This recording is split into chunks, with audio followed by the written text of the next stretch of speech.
అందరం కూడా తలలు వంచి కళ్ళు మూసుకొని రెండవ రోజు ఈ ప్రార్థన కూడికను దేవుని సమర్పించుకొని ప్రార్థన చేసుకుందాం. కర్నూలు మేత్రాసనము ఆధుని విచారణలో జరుగుతున్నటువంటి ఈ తపస్కాల ప్రార్థన కూడికలను భగవంతునికి సమర్పించుకొని ప్రార్థన చేసుకుందాం. పరిశుద్ధుడు మహాగుణుడైన యేసయ్య, నీ పవిత్ర నామమునకు స్తోత్రములు ప్రభువా. ఈరోజు ప్రభువా మేమందరం కూడా నీ సన్నిధిలో నిల్చుండి మేమందరం కూడా ప్రభువా మా మేత్రానులు గణగోరుల జ్వానీస పీఠాధిపతులు వారు మాకు అందించబోయేటువంటి తపస్కాలపు సందేశాన్ని ప్రభువా మేము వినబోతూ ఉండగా ఈ ప్రార్థన కూడిక పైన వచ్చిన వారందరి మీదకు ప్రభువా నీ ఆత్మను కుమ్మరించమని చెప్పి ప్రార్థిస్తూ ఉన్నాం. ఇదిగో ప్రభువా, ఇంకా ఎంతోమంది కూడా ప్రభువా రావాల్సి ఉన్నది. వారిని కూడా ప్రేరేపించి ఈ ప్రార్థన కూడికలో పాల్గొనే భాగ్యాన్ని ప్రతి బిడ్డకును దయచేయమని చెప్పి ప్రార్థిస్తూ ఉన్నాం. ఇదిగో ప్రభువా, ఈ ప్రార్థనలో మేము వినబోతున్న నీ వాక్యాన్ని మేము రాబో రోజుల్లో ప్రభువా మేము నీ ఉత్థాన క్రీస్తు పండుగలో పాలు పంచుకునే భాగ్యాన్ని మా అందరికి దయచేయమని చెప్పి మా నాథుడును యేసుక్రీస్తు నామమును బట్టి వేడుకొనుచున్నాము స్వామి, ఆమేన్.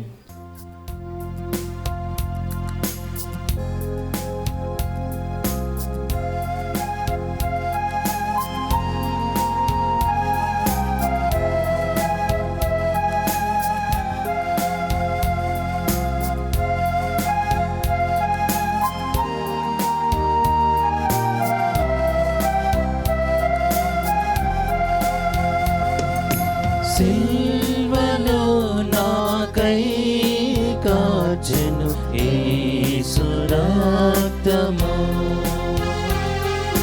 సిల్వలో నాకై కాచెను యేసు రక్తము, శిలనైన నన్ను మార్చెను యేసు రక్తము,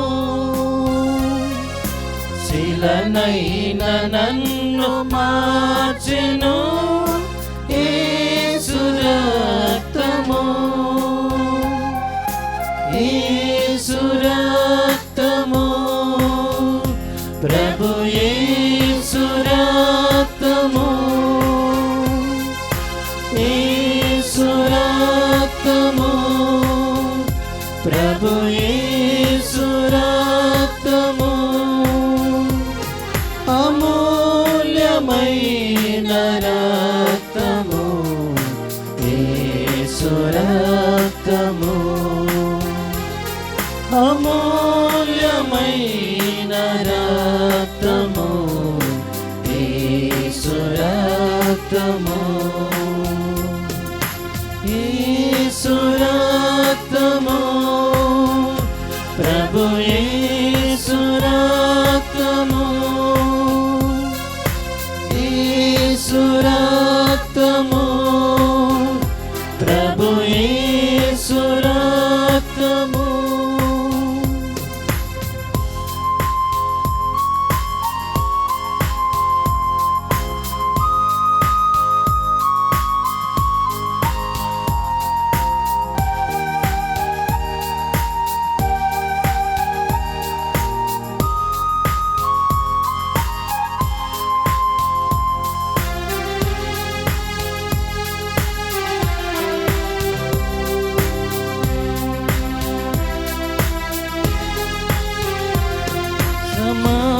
సమాధాన పరచును యేసు రక్తము, సమాధాన పరచును యేసు రక్తము, సమస్యలన్నీ తీర్చును యేసు రక్తము, సమస్యలన్నీ తీర్చును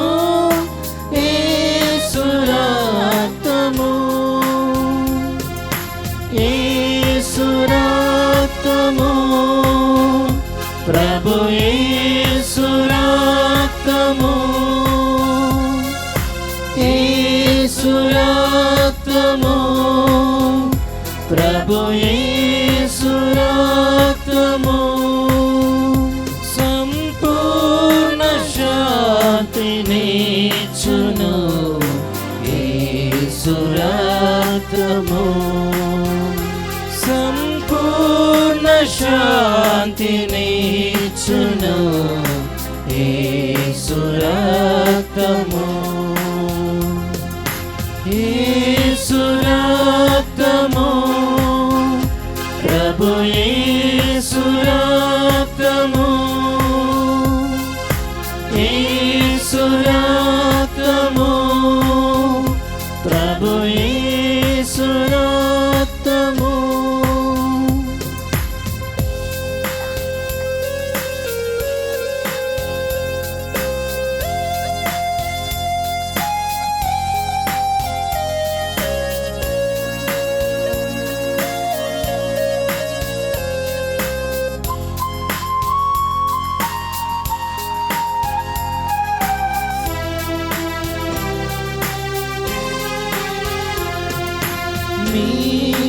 నీతిమంతులుగా చేయును యేసు రక్తము,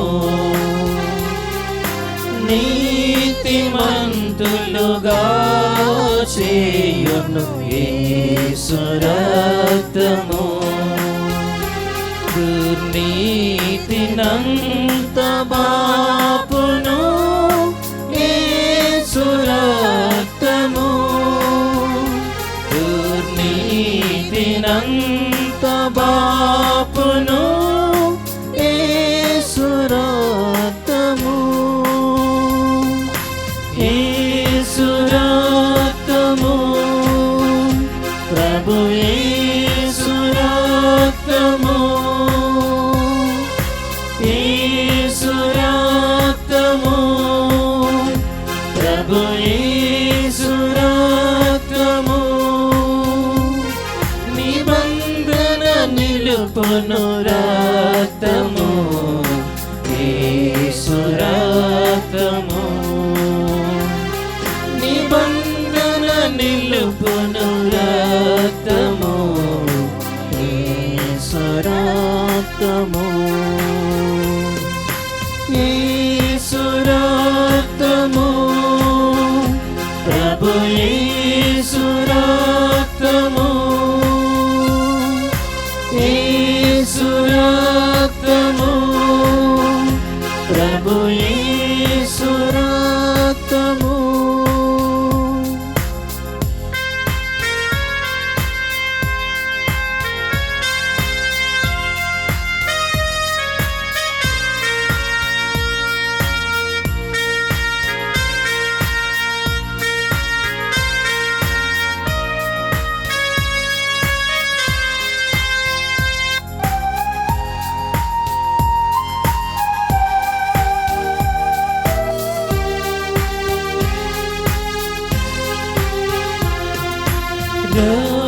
రోగములను బాపును యేసు రక్తము,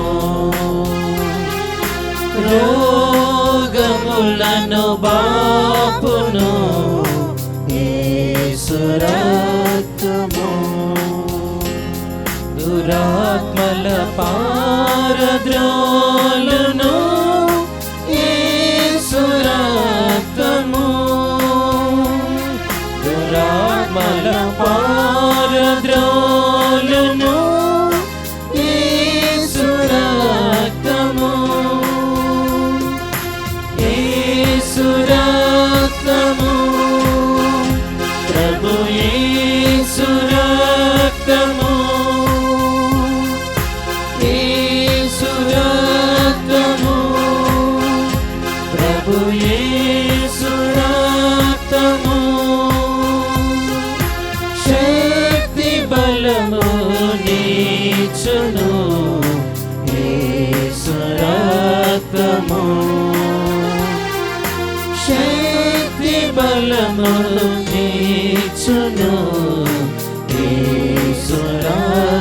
రక్తము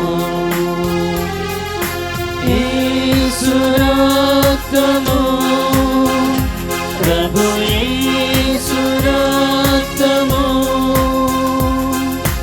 యేసు రక్తము ప్రభు యేసు రక్తము.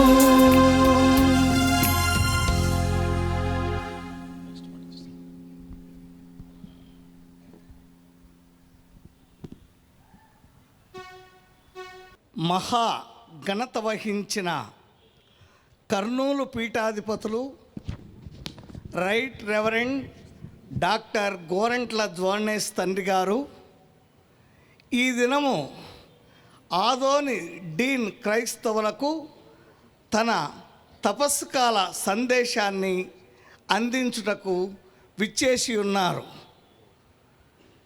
నేడు మనందరికీ ఎంతో ఆనందం మరియు సంతోషం మరియు పండుగ దినం.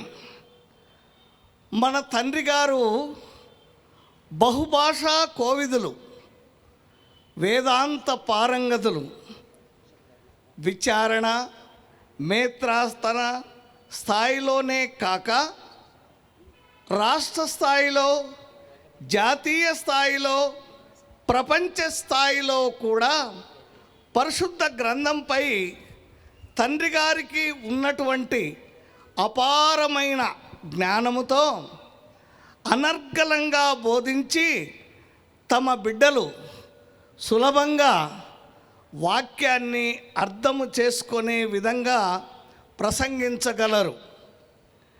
ఇంతటి గొప్ప వాక్య పరిచర్య చేయగలిగిన మేత్రాణులను మనము కలిగి ఉండడం మనకెంతో భాగ్యము మరియు ధన్యత. మన తండ్రి గారు మేత్రాసన పరిధిలో వివిధ కార్యక్రమాలు, బాధ్యతలు కలిగి ఉన్నప్పటికీ మన విచారణ గురువులు రెవరెండ్ ఫాదర్ కోలా విజయరాజు గారు ఆహ్వానాన్ని మన్నించి మనపై ఉన్నటువంటి ప్రేమతో ఈ తపస్కాలములో మన అందరినీ పరిశుద్ధ గ్రంథ వాక్యములో నడిపించుటకు, ఉపవాస దినములలో వాక్యమనడి భోజనాన్ని తమ బిడ్డలమైన మనకు అందించుటకు ఎంతో శ్రమ కోర్చి విచ్చేసి ఉన్నారు. తండ్రి గారికి హృదయపూర్వక ధన్యవాదాలు తెలియజేసుకొని వాక్యాన్ని శ్రద్ధగా ఆలకించి హృదయ పరివర్తన చెంది మారు మనసు పొంది తద్వారా దేవుని రాజ్యానికి దగ్గరగా జీవించుటకు మనమంతా కృషి చేద్దాం.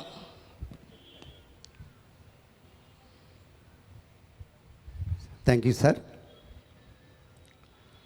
ఐ రిక్వెస్ట్, దయచేసి అందరు కూడా లేచి నిల్చున్నట్లయితే మన తండ్రి గారు, జ్ఞాన తండ్రి గారు, ఘనత వహించినటువంటి ఘన గోరంట్ల జోర్నేస్ తండ్రి గారిని మనము హృదయపూర్వకంగా మన చప్పట్ల ద్వారా ఆహ్వానిస్తాం. అలాగే విచారణకర్తలు మరియు విరుపాపురం కర్తలు, అసిస్టెంట్ ఫాదర్ ఎమ్మెగనూరు విచారణకర్తలు, youth leader Stefin, please welcome on stage. Bishop గారికి స్వాగతం, సుస్వాగతం.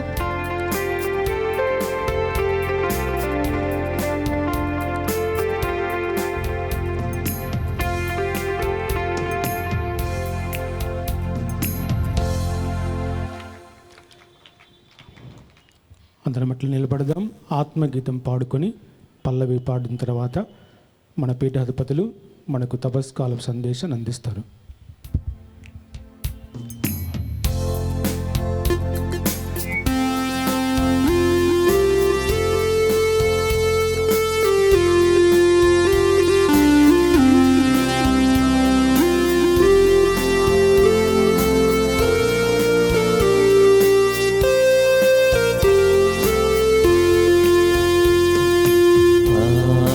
దిగిరావా మా పైన దిగిరావా, దీవెనలను కృంగ కృమ్మరించ వేగం దిగిరావా, ప్రేమ మీరా దైవ జ్ఞానం ఇయ్య దిగిరావా.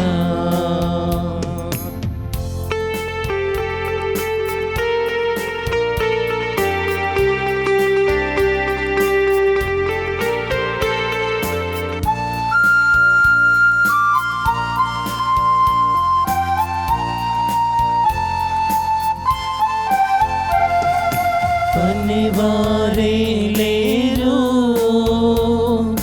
కోత కోయగను, పనివారే లేరు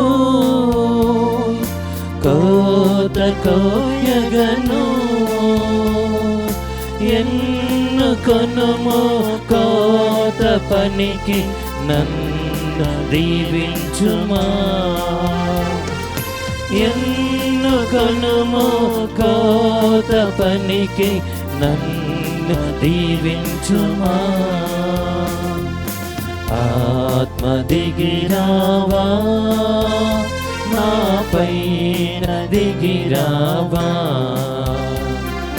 దీవెనలను కృమ్మరించ వేగ దిగిరావా,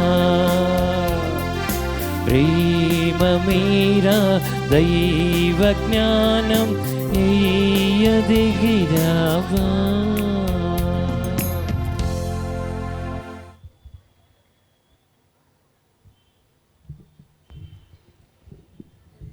క్రీస్తునాథుని యందు ప్రియమైన సహోదరి సహోదరులారా,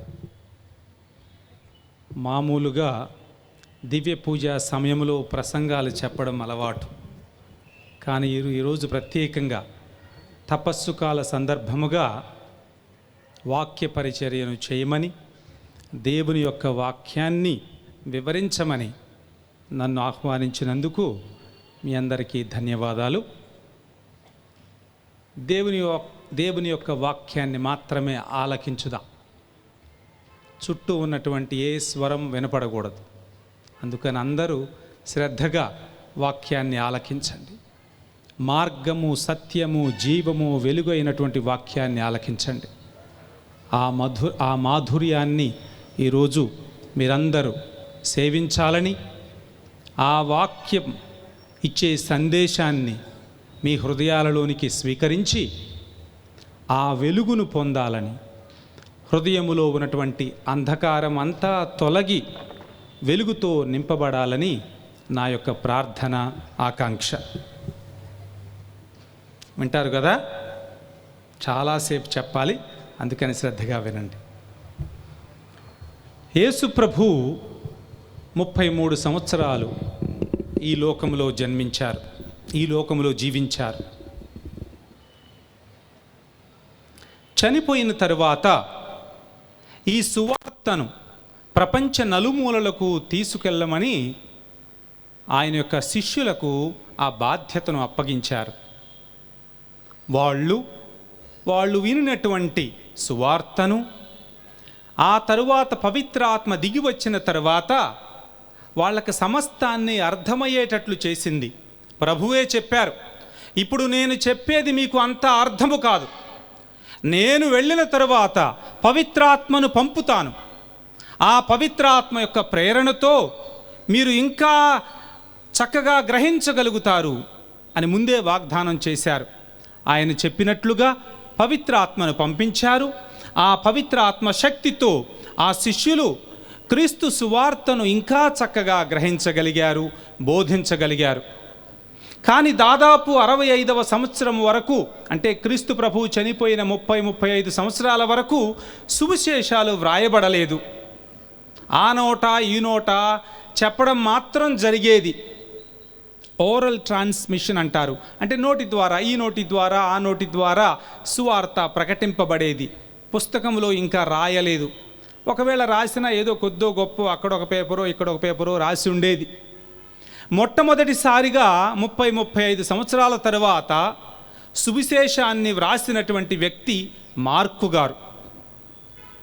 ఆ 30-35 సంవత్సరాల పాటు క్రీస్తు ప్రభువు బోధించిన అన్ని విషయాలు అందరికీ గుర్తుండేవి కావు, ఒక క్రమబద్ధంగా వ్రాయబడలేదు. కాబట్టి ఏదో అక్కడొక మాట చెప్పేవాళ్ళు, ఎక్కడొక మాట చెప్పేవాళ్ళు, ఎక్కడొక సంఘటనను గురించి, యేసు ప్రభు చేసినటువంటి అద్భుతాన్ని గురించి అక్కడొక అద్భుతం, ఎక్కడొక అద్భుతం చెప్పుకుంటుండేవాళ్ళు.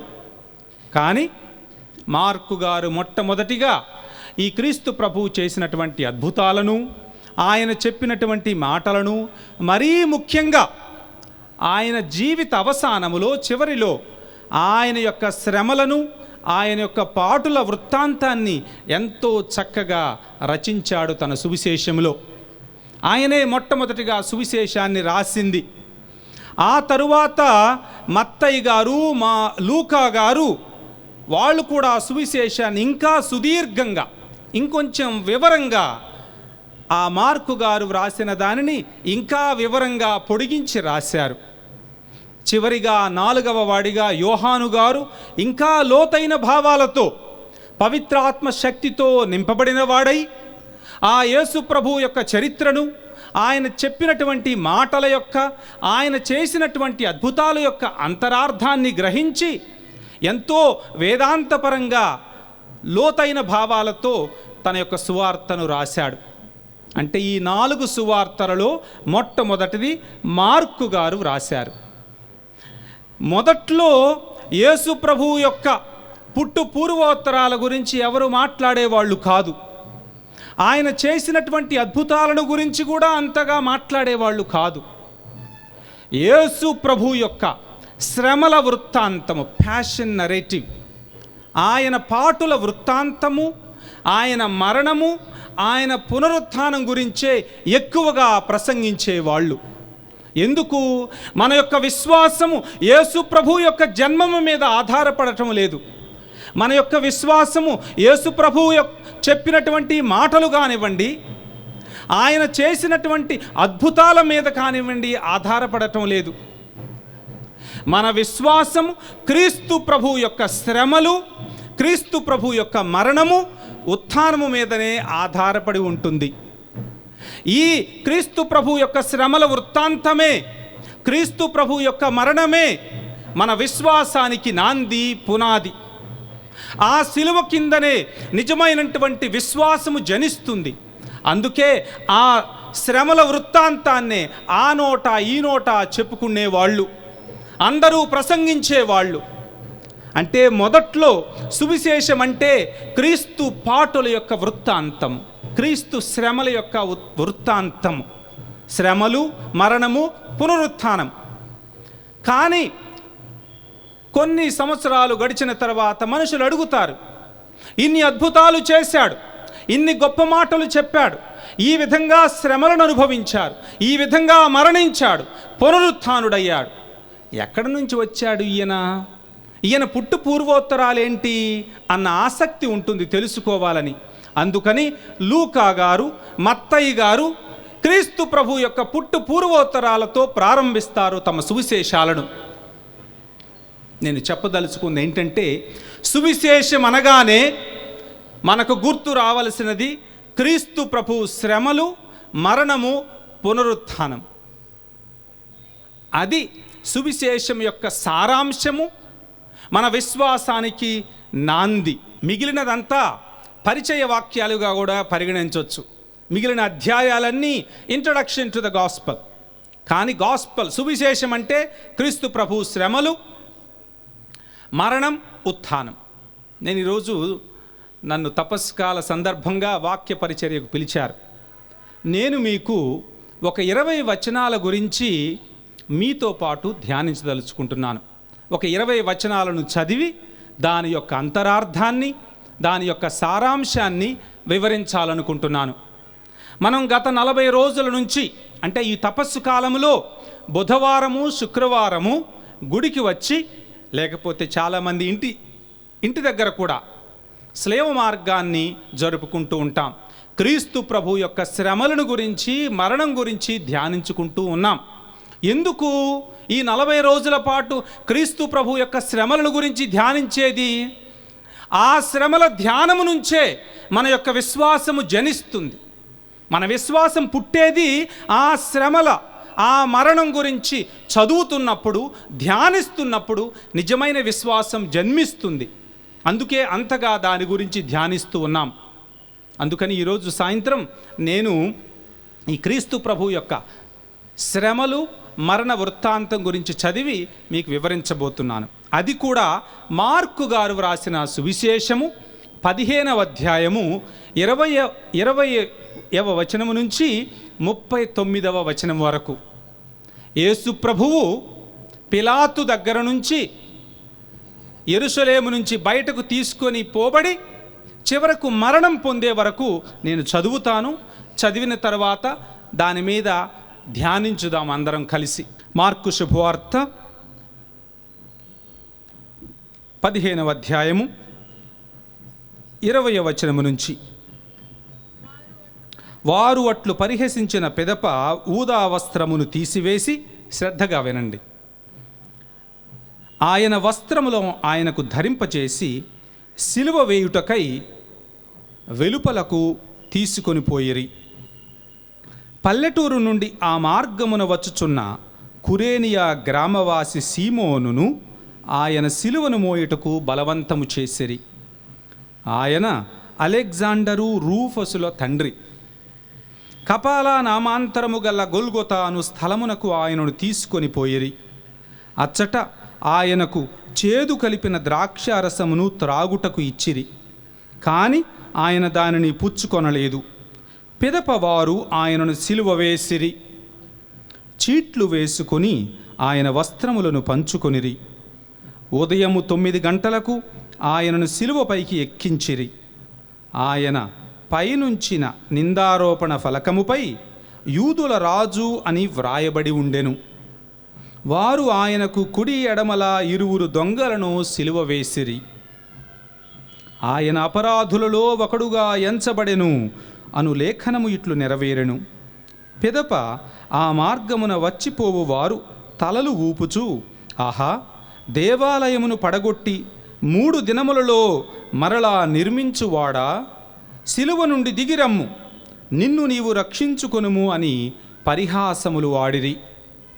అట్లే ప్రధానార్చకులను ధర్మశాస్త్ర బోధకులను పరిహాసము చేయుచు, ఈయన ఇతరులను రక్షించెను గాని తనను తాను రక్షించుకొనలేడాయను అని పలికిరి.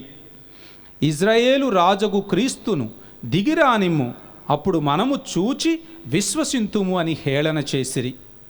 ఆయనతో పాటు సిలువ వేయబడిన ఆ ఇద్దరును అట్లే ఆయనను నిందించిరి. మధ్యాహ్నము నుండి 3 గంటల వరకు భూమండలమెల్లా చిమ్మ చీకటలు క్రమ్మెను. పగలు 3 గంటల సమయమున ఎలీ ఎలీ లెమ్మా సబక్తాని అని యేసు బిగ్గరగా కేకపెట్టెను. నా దేవా, నా దేవా, నన్ను ఏల విడనాడితివి అని దీని అర్థము. దగ్గర నిలచిన వారిలో కొందరు అది విని, ఇతడు ఏలియాను పిలుచుచున్నాడు అనిరి. ఒకడు పరుగెత్తిపోయి నీటి పాచిని తీసుకొని వచ్చి పులిసిన ద్రాక్షారసములో ముంచి ఒక కోలకు తగిలించి ఆయనకు త్రాగుటకు ఇచ్చి, తాళుడు, చూడండి, ఏలియా ఇతనిని సిలువ నుండి దింపవచ్చునేమో అని పలికెను. యేసు బిగ్గరగా కేకవేసి ప్రాణము విడిచెను. అప్పుడు దేవాలయపు తెర పైనుండి క్రింద వరకు 2గా చినిగెను. ఇట్లు యేసు ప్రాణము విడుచుటను చూచి అచ్చట నిలిచి ఉన్న శతాధిపతి నిస్సందేహముగా ఈయన దేవుని కుమారుడే అని పలికెను. కొంచెంసేపు మరొక్కసారి అందరం కళ్ళు మూసుకొని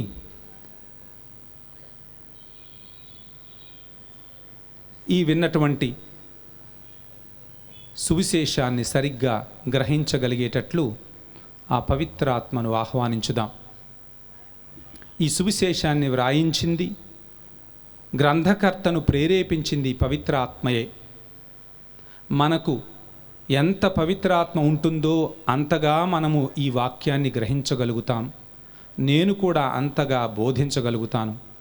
అందుకని ఈ సాయంకాల సమయమున పవిత్రాత్మ శక్తి మనందరినీ ఆవరించాలని, ఆ శక్తి చేత ఈ వాక్యాన్ని గ్రహించగలగాలని, బోధించగలగాలని ప్రార్థన చేద్దాం. పునీత గ్రెగోరీ గారు అంటారు, వినేవారు చక్కగా వింటే చెప్పేవారికి పవిత్రాత్మ వెలుగునిస్తుంది అని. ఈ వాక్యాన్ని గ్రహించగలగాలంటే గ్రంథకర్తను ప్రేరేపించిన ఆత్మయే మనను ప్రేరేపించాలని ఆయన అంటారు. అందుకని కొంచెంసేపు ప్రార్థన చేసుకుందాం.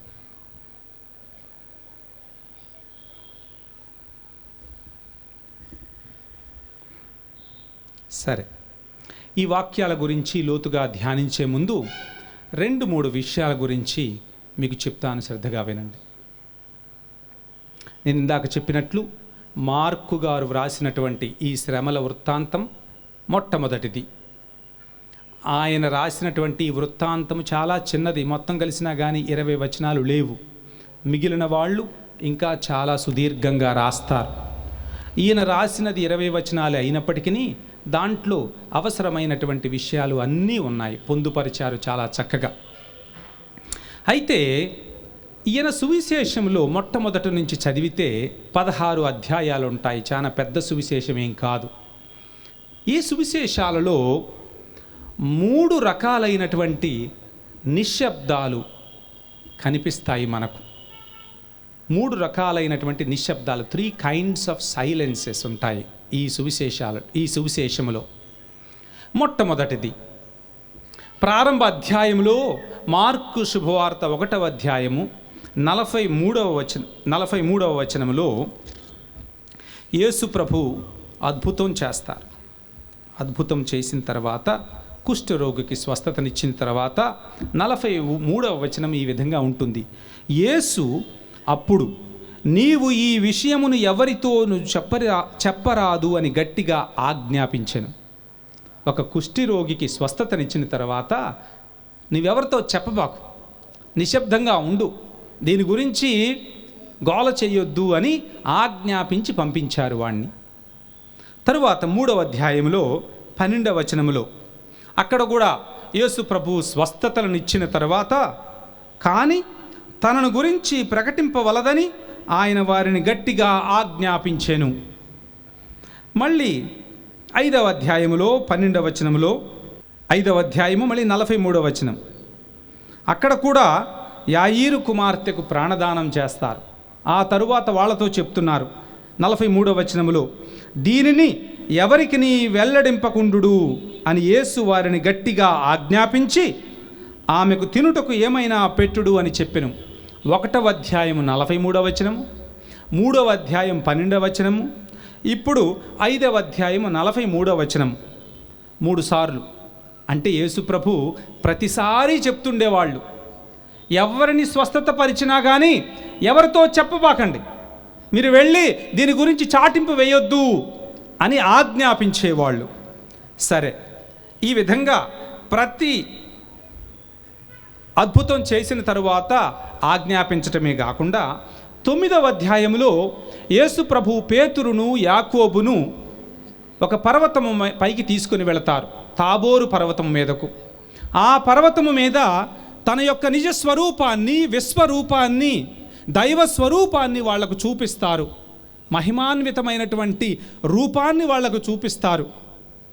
మళ్ళీ దిగి వచ్చేటప్పుడు వాళ్లతో ఈ విధంగా అంటారు 9వ వచనములో, 9వ అధ్యాయం 9వ వచనములో, వారు పర్వతము నుండి దిగివచ్చుచుండగా యేసు వారితో, మనుష్య కుమారుడు మృతుల నుండి పునరుత్థానమగు వరకు మీరు ఈ వృత్తాంతమును ఎవరితోనూ చెప్పరాదు అని ఆజ్ఞాపించెను.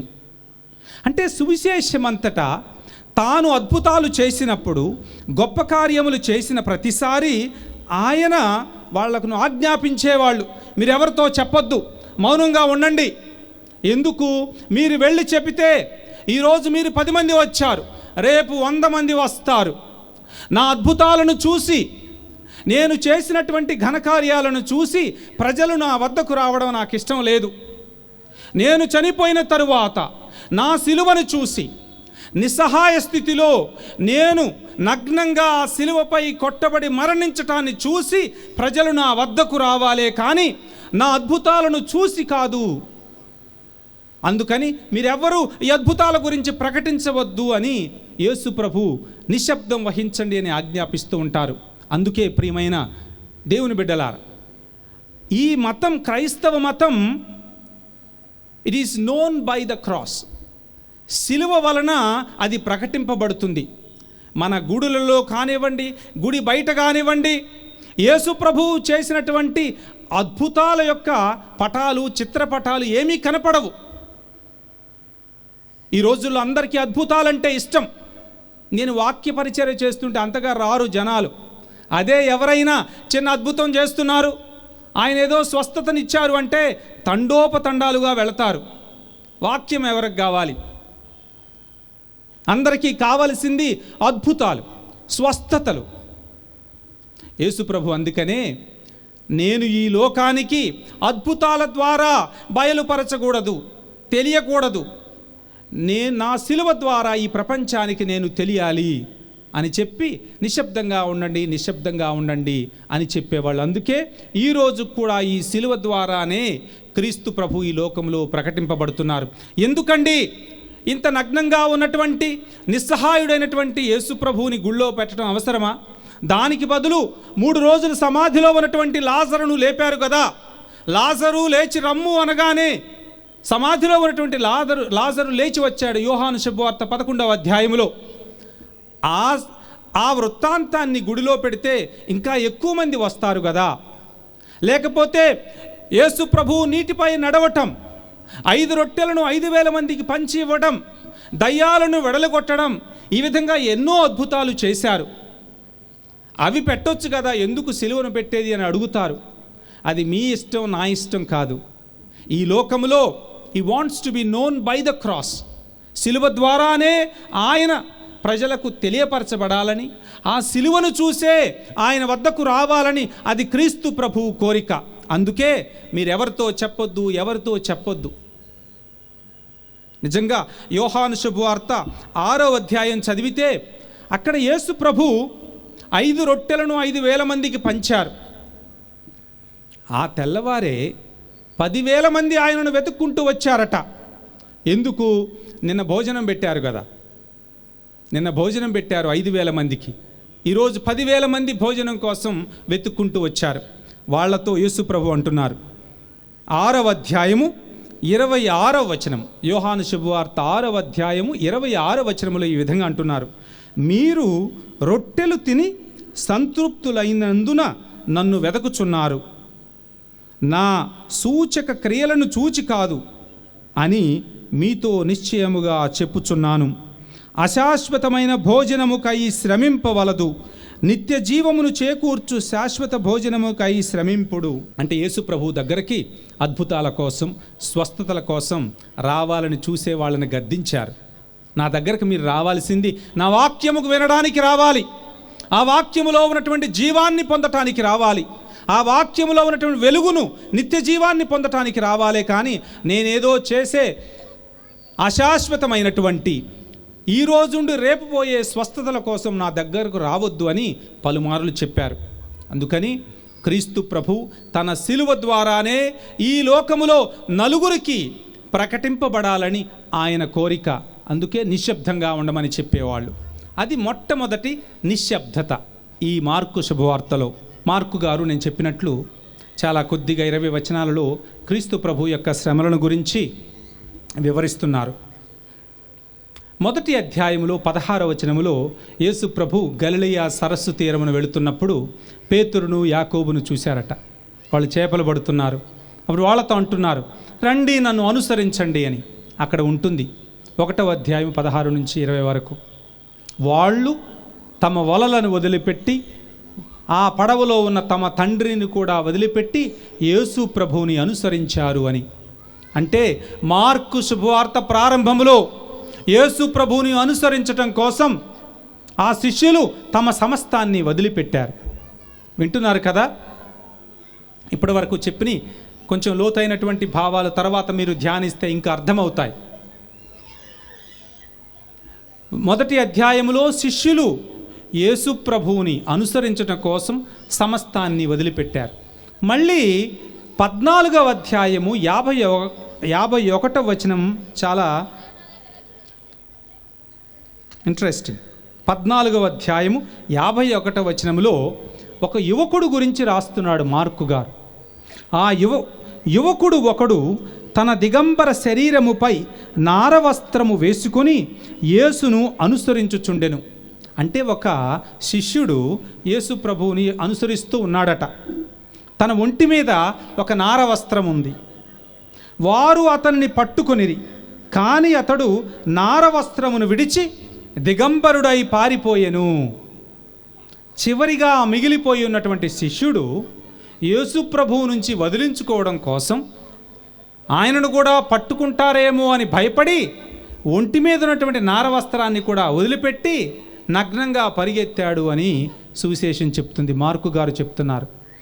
ఆరంభములో ఏ శిష్యులైతే యేసు ప్రభువుని అనుసరించడం కోసం తమ సమస్తాన్ని వదిలిపెట్టారో, ఈరోజు యేసు ప్రభువుని వదిలించుకోవడం కోసం తమకున్న ఒంటి మీద ఉన్నటువంటి బట్టలను కూడా వదిలేసుకొని పరిగెత్తారు అని మార్కు సువార్తాకారుడు చెప్తున్నాడు. అంటే చివరికి వచ్చేసరికే యేసు ప్రభువుని అందరూ విడనాడారు. 3 సంవత్సరాల పాటు ఆయన బోధలు విన్నటువంటి, ఆయన అద్భుతాలు చూసినటువంటి ప్రతి ఒక్కళ్ళు చివరికి ఆయనను ఒంటరి వాణ్ణి చేశారు అని చక్కగా మార్కు గారు వివరిస్తున్నారు. ఈ మార్కు శుభవార్తలో యేసు ప్రభు ఒంటరిగా సిలువను ఎదుర్కొంటున్నారు. శిష్యులు లేరు, తన అద్భుతాలను అనుభవించినటువంటి వాళ్ళు లేరు, ఆయన వాక్యాన్ని విన్నటువంటి వాళ్ళు కూడా ఆయన వెంట లేరు. ఆయన ఒంటరిగా తన సిలువ వద్దకు వెళుతున్నారు. అయితే మనం విన్నటువంటి మొదటి వచనం 20లో పిలాతు దగ్గర నుంచి యేసు ప్రభువుని ఖండించిన తర్వాత, మరణశిక్షకు గురి చేసిన తర్వాత ఆయనను బయటకు తీసుకొని వెళ్ళారట. యెరూషలేము పట్టణములో ఆయనకు ఒక శిక్షను విధించారు, మరణశిక్షను. శిలువ శ్రమలను అనుభవించి మరణించాలని శిక్షించారు. కానీ ఆయనను ముందుగా యెరూషలేము పట్టణము నుంచి బయటకు తీసుకొని వెళ్ళారు, ఊరి వెలుపలకు తీసుకొని వెళ్ళారు. చూడండి ప్రియమైన దేవుని బిడ్డలారా, ఆరంభములో ఈ దైవకుమారుడు జన్మించటానికి కొంచెం స్థలం కూడా దొరకలేదు బెత్లెహేము నగరములో. గుర్తుందా? జోజప్ప గారు, మరియమ్మ గారు ఈ శిశువుకు జన్మనివ్వటం కోసం స్థలం కోసం ఊరంతా వెతికారు. ఎక్కడా స్థలం దొరకలేదు. చివరికి ఊరు బయటన ఎక్కడో పశువుల తొట్టిలో ఆ యేసు ప్రభువుకి జన్మనిచ్చింది మరియమ్మ గారు. అంటే పుట్టడానికి ఆ దేవుని కుమారునికి ఈ మన జన నిర్మాణమైనటువంటి పట్టణాలలో లేకపోతే పల్లెలలో స్థలం దొరకలేదు. మనుషుల మధ్య ఆయనకు స్థలము దొరకలేదు. ఇప్పుడు చనిపోవడానికి కూడా మన మధ్య ఆయనకు స్థలము లేదు. ఊరు బయటికి వెళ్ళాల్సిందే అని ఊరు బయటకు పంపిస్తున్నారు. ఇది ఈ లోకపు పోకడ. దేవునికి స్థలం ఇవ్వదు, దేవునికి స్థలం ఇవ్వదు ఈ లోకం. బయటికి వెళ్ళాల్సిందే. ఆయన పుట్టడానికి స్థలం ఇవ్వలేదు, ఆయన చనిపోవడానికి కూడా స్థలం ఇవ్వలేదు, ఊరు బయటకు పంపిస్తుంది. అది దాని అర్థం. ఆయనను బయటకు తీసుకొని వెళ్ళారు. తరువాత పల్లెటూరు నుండి ఆ మార్గమున వస్తున్నటువంటి కురేనియా గ్రామవాసి సీమోనును సిలువను మోయుటకు బలవంతము చేశారు. అప్పుడు మార్కు గారు గుర్తు తెచ్చుకుంటున్నారు. ఎవరనుకుంటున్నారు? ఈ సీమోను అలెగ్జాండరు రూఫసుల తండ్రి మన సంఘంలోనే ఉన్నారు. ఆ సీమోను యొక్క బిడ్డలు అలెగ్జాండరు, రూఫుసు మన మధ్యలోనే ఉన్నారు. అంటే అర్థం ఏంటి? ఆ రోజు యేసు ప్రభువును ఊరు బయటకు సిలువనెత్తి బయటకు తీసుకొని వెళుతున్నారు. ఆయన ఏ మార్గమధ్యములో చనిపోతాడేమోనని సిలువకు ఒక భుజాన్నివ్వవలసిందిగా ఆ దారిని పోతున్నటువంటి బాటసారి సీమోనును ఒత్తిడి చేశారు. కానీ సీమోనును ఒత్తిడి చేశారు అంటే అర్థమేంటి? ఆయనకు వెళ్ళి ఒక భుజాన్నివ్వాలి, ఆయనకు సహాయం చేయాలని ఆయనకేం కోరికేమి లేదు. He has not volunteered to go and offer his shoulder. ఆయన వాలంటరీగా వెళ్ళలేదు, బలవంతం చేశారు. కానీ సీమోనికి అప్పుడు తెలియదు ఈ సిలువ ఎవరిది, ఈ శిలువ వెనక ఉన్నది ఎవరు అన్నది సీమోనుకు తెలియదు. వాళ్ళు బలవంతం చేశారు కాబట్టి వెళ్ళాడు, భుజాన్ని ఎత్తుకొని మోశాడు. ఆ తరువాత ఏం జరిగింది? ఆ సీమోనుకు రక్షణ దొరికింది, క్రీస్తు ప్రభు యొక్క శిష్యుడుగా మారాడు. అందుకే మార్కు గారు అంటారు, ఆయన బిడ్డలు కూడా మన మధ్యలోనే ఉన్నారు. అంటే అర్థం ఏంటంటే, చనిపోయేటప్పుడు కూడా క్రీస్తు ప్రభువు తనను అనుసరించటానికి, తన వెలుగును రక్షణను ఇవ్వగల శక్తి ఆయనలో ఉంది. చనిపోయే ముందు కూడా సీమోనుకు రక్షణనిచ్చారు, తన శిష్యునిగా మార్చుకున్నారు. మరొక అర్థం, సీమోనుకు ఆ శిలువ ఎవరిదో తెలియదు, ఆ శిలువ వెనుక ఎవరున్నారో కూడా తెలియదు. కానీ వేరే వాళ్ళ ఒత్తిడి వల్ల మోశాడు. కానీ ఆ తరువాత తెలిసింది ఇది క్రీస్తు ప్రభు అని, రక్షణను పొందాడు. ప్రియమైన దేవుని బిడ్డలారా, మన జీవితాలలో కూడా ప్రతిరోజు ఏదో ఒక శిలువ వస్తూనే ఉంటుంది, ఏదో ఒక కష్టం వస్తూనే ఉంటుంది, ఏదో ఒక జబ్బో రోగమో వస్తూనే ఉంటుంది. మనం భయపడిపోతాం, ఆ శిలువను మోయటానికి జంకుతాం, వెనకాడతాం, ఒత్తిడి చేయాల్సి వస్తుంది. కానీ సీమోనుకు కూడా తెలియదు ఆ శిలువ యొక్క విలువ ఏంటో, ఆ శిలువ వెనుక ఉన్నటువంటి రక్షణ, ఆ శిలువ తెచ్చే వెలుగు, ఆ శిలువ తెచ్చే రక్షణ సీమోనుకి తెలియదు. అయినా ఎత్తుకున్నాడు, రక్షణను పొందాడు. మన జీవితాలలో ఏమో ఏ కష్టం వెనుక ఏమి దాగి ఉందో, దేవుని యొక్క ఆలోచన ఏముందో, దేవుని యొక్క ప్రణాళిక ఏముందో అని ప్రతి శిలువను, దేవుడు ఇచ్చే ప్రతి కష్టాన్ని నష్టాన్ని మన భుజాలపై ఎత్తుకోవటానికి సిద్ధంగా ఉండాలి. ఎందుకంటే ఇటువంటి శిలువలోనే రక్షణ దాగి ఉంటుంది. శిలువ లేనిదే రక్షణ ఉండదు. శిలువ మోస్తేనే మనిషికి రక్షణ ఉంటుంది. అందుకని జీవితంలో కష్టాలు వచ్చినప్పుడు నిరాశపడవద్దు. ఎందుకంటే ఈ శిలువలలోనే, ఈ కష్టాల వెనుకనే పునరుత్థానము దాగి ఉంది, ఈ కష్టాల వెనుకనే రక్షణ దాగి ఉంది అని మార్కు గారు మనతో చెప్పదలుచుకున్నారు. అందుకే ఈ సీమోను గురించి రాశాడు, ఈ సీమోను ఎత్తుకున్నటువంటి శిలువను గురించి రాశాడు. ఆయన క్రైస్తవుడిగా మారాడు అని రాస్తున్నాడు. అంటే మన జీవితంలో కూడా వచ్చే కష్టాలలో నష్టాలలో వెనుకంజ వేయకుండా భుజాన ఎత్తుకోవటానికి సిద్ధంగా ఉండాలి. ఆ శిలువ వెనుకాల రక్షణ ఉంటుంది, దేవునికి ఏదో ప్రణాళిక ఉంటుంది మన గురించి అని. మరో అర్థం ఏంటంటే, మన జీవితాలలో ఎందరినో శిలువను మోసే వాళ్ళను చూస్తూ ఉంటాం, బాధలలో కష్టాలలో కడగండ్లలో ఉన్న వాళ్ళను చూస్తూ ఉంటాం, కన్నీరు పెట్టుకునే వాళ్ళను చూస్తూ ఉంటాం. ఆ సీమోనులాగా మనం కూడా ఏదో ఒక చెయ్యి వేయటానికి ధైర్యం చేయాలి. సీమోనుకు యేసు ప్రభు యొక్క శిలువను మోసే భాగ్యం దొరికింది. ఎంతటి ధన్యుడు! ఊహించుకోండి, యేసు ప్రభుని శిలువను మోసే ధన్యత ఆయనకు దక్కింది. యేసు ప్రభు యొక్క శిలువను మోస్తూ యేసు ప్రభుకి ఊరటనిచ్చే భాగ్యం కలిగింది. ఎవరికి కలిగింది? సువిశేషాలలో ఒక సీమోనుకు మాత్రమే. ఎంతటి ధన్యుడు ఆయన మనం అనుకుంటాం. కానీ క్రీస్తు ప్రభు ఏం చెప్పారు? ఈ అల్పులలో మీరు ఎవరికి సహాయం చేసినా కానీ నాకు చేసినట్లే భావిస్తాను అని చెప్తున్నారు. ఈ కష్టపడే వాళ్ళ భుజం మీద మీరు ఒక చెయ్యి వేస్తే, మీరు ఒక ఊరట వాక్యం పలికితే నాకు చేసినట్లుగానే భావిస్తాను అని చెప్పారు. అందుకని ఈ జీవిత పయనములో ఎవరైనా కష్టపడుతుంటే చెయ్యి వేయండి. అవకాశం వస్తే వదులుకోవద్దు. ఇతరులకు సహాయం చేసే అవకాశం వస్తే ఎన్నడూ వదులుకోవద్దు. ఆ శిలువ వెనకాల ఉండేది క్రీస్తు ప్రభు అయి ఉండొచ్చు. ఆ రోజు సీమోనుకు తెలియకుండానే భుజాన్నిచ్చాడు. ఈరోజు మనం కూడా మన తోటి వారు కష్టపడుతుంటే ఒక భుజాన్నివ్వాలి, ఒక చెయ్యినివ్వాలి, ఒక చిరునవ్వునివ్వాలి. ఎందుకంటే ఆ కష్టం వెనుకాల ఆ శిలువను మోస్తున్నది సాక్షాత్తు యేసు ప్రభు అయి ఉండొచ్చు. మనకు కూడా అంతటి భాగ్యం, అంతటి రక్షణ దాని ద్వారా దొరకవచ్చు. ఆ తరువాత కపాల నామాంతరము గల గొల్గోతా అను స్థలమునకు ఆయనను తీసుకొని పోయిరి.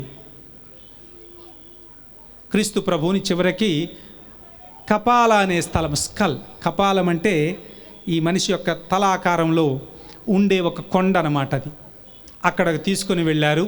ఇతర బంధీలను, దొంగలను సిలువ వేసే స్థలానికి యేసు ప్రభువును కూడా తీసుకొని వెళ్ళారు. అచ్చట ఆయనకు చేదు కలిపిన ద్రాక్షారసమును త్రాగుటకు ఇచ్చిరి. యేసు ప్రభువు సిలువను మోసిన తర్వాత ఆయనకి చేదు ద్రాక్షారసాన్ని ఇస్తున్నారు. సామెతలు గ్రంథము 31వ అధ్యాయాన్ని చదవండి ఇంటికి వెళ్ళిన తర్వాత. 6వ వచనములో ఈ విధంగా ఉంటుంది. అంటే 4, 5, 6, 7 వచనాలలో ద్రాక్షారసాన్ని తాగటం గురించి ఉంటుంది సామెతల గ్రంథంలో. నాయనా లెమూవేలు, రాజులు ద్రాక్షారసమును సేవింపరాదు, మద్యపాన ఆసక్తి అధిపతులకు తగదు. వారు త్రాగి ఉన్నప్పుడు ధర్మ విధులను విస్మరించి పేద సాదల హక్కులను భంగపరుతురు. అంటే అధికారంలో ఉన్నోళ్ళు తాగకూడదు.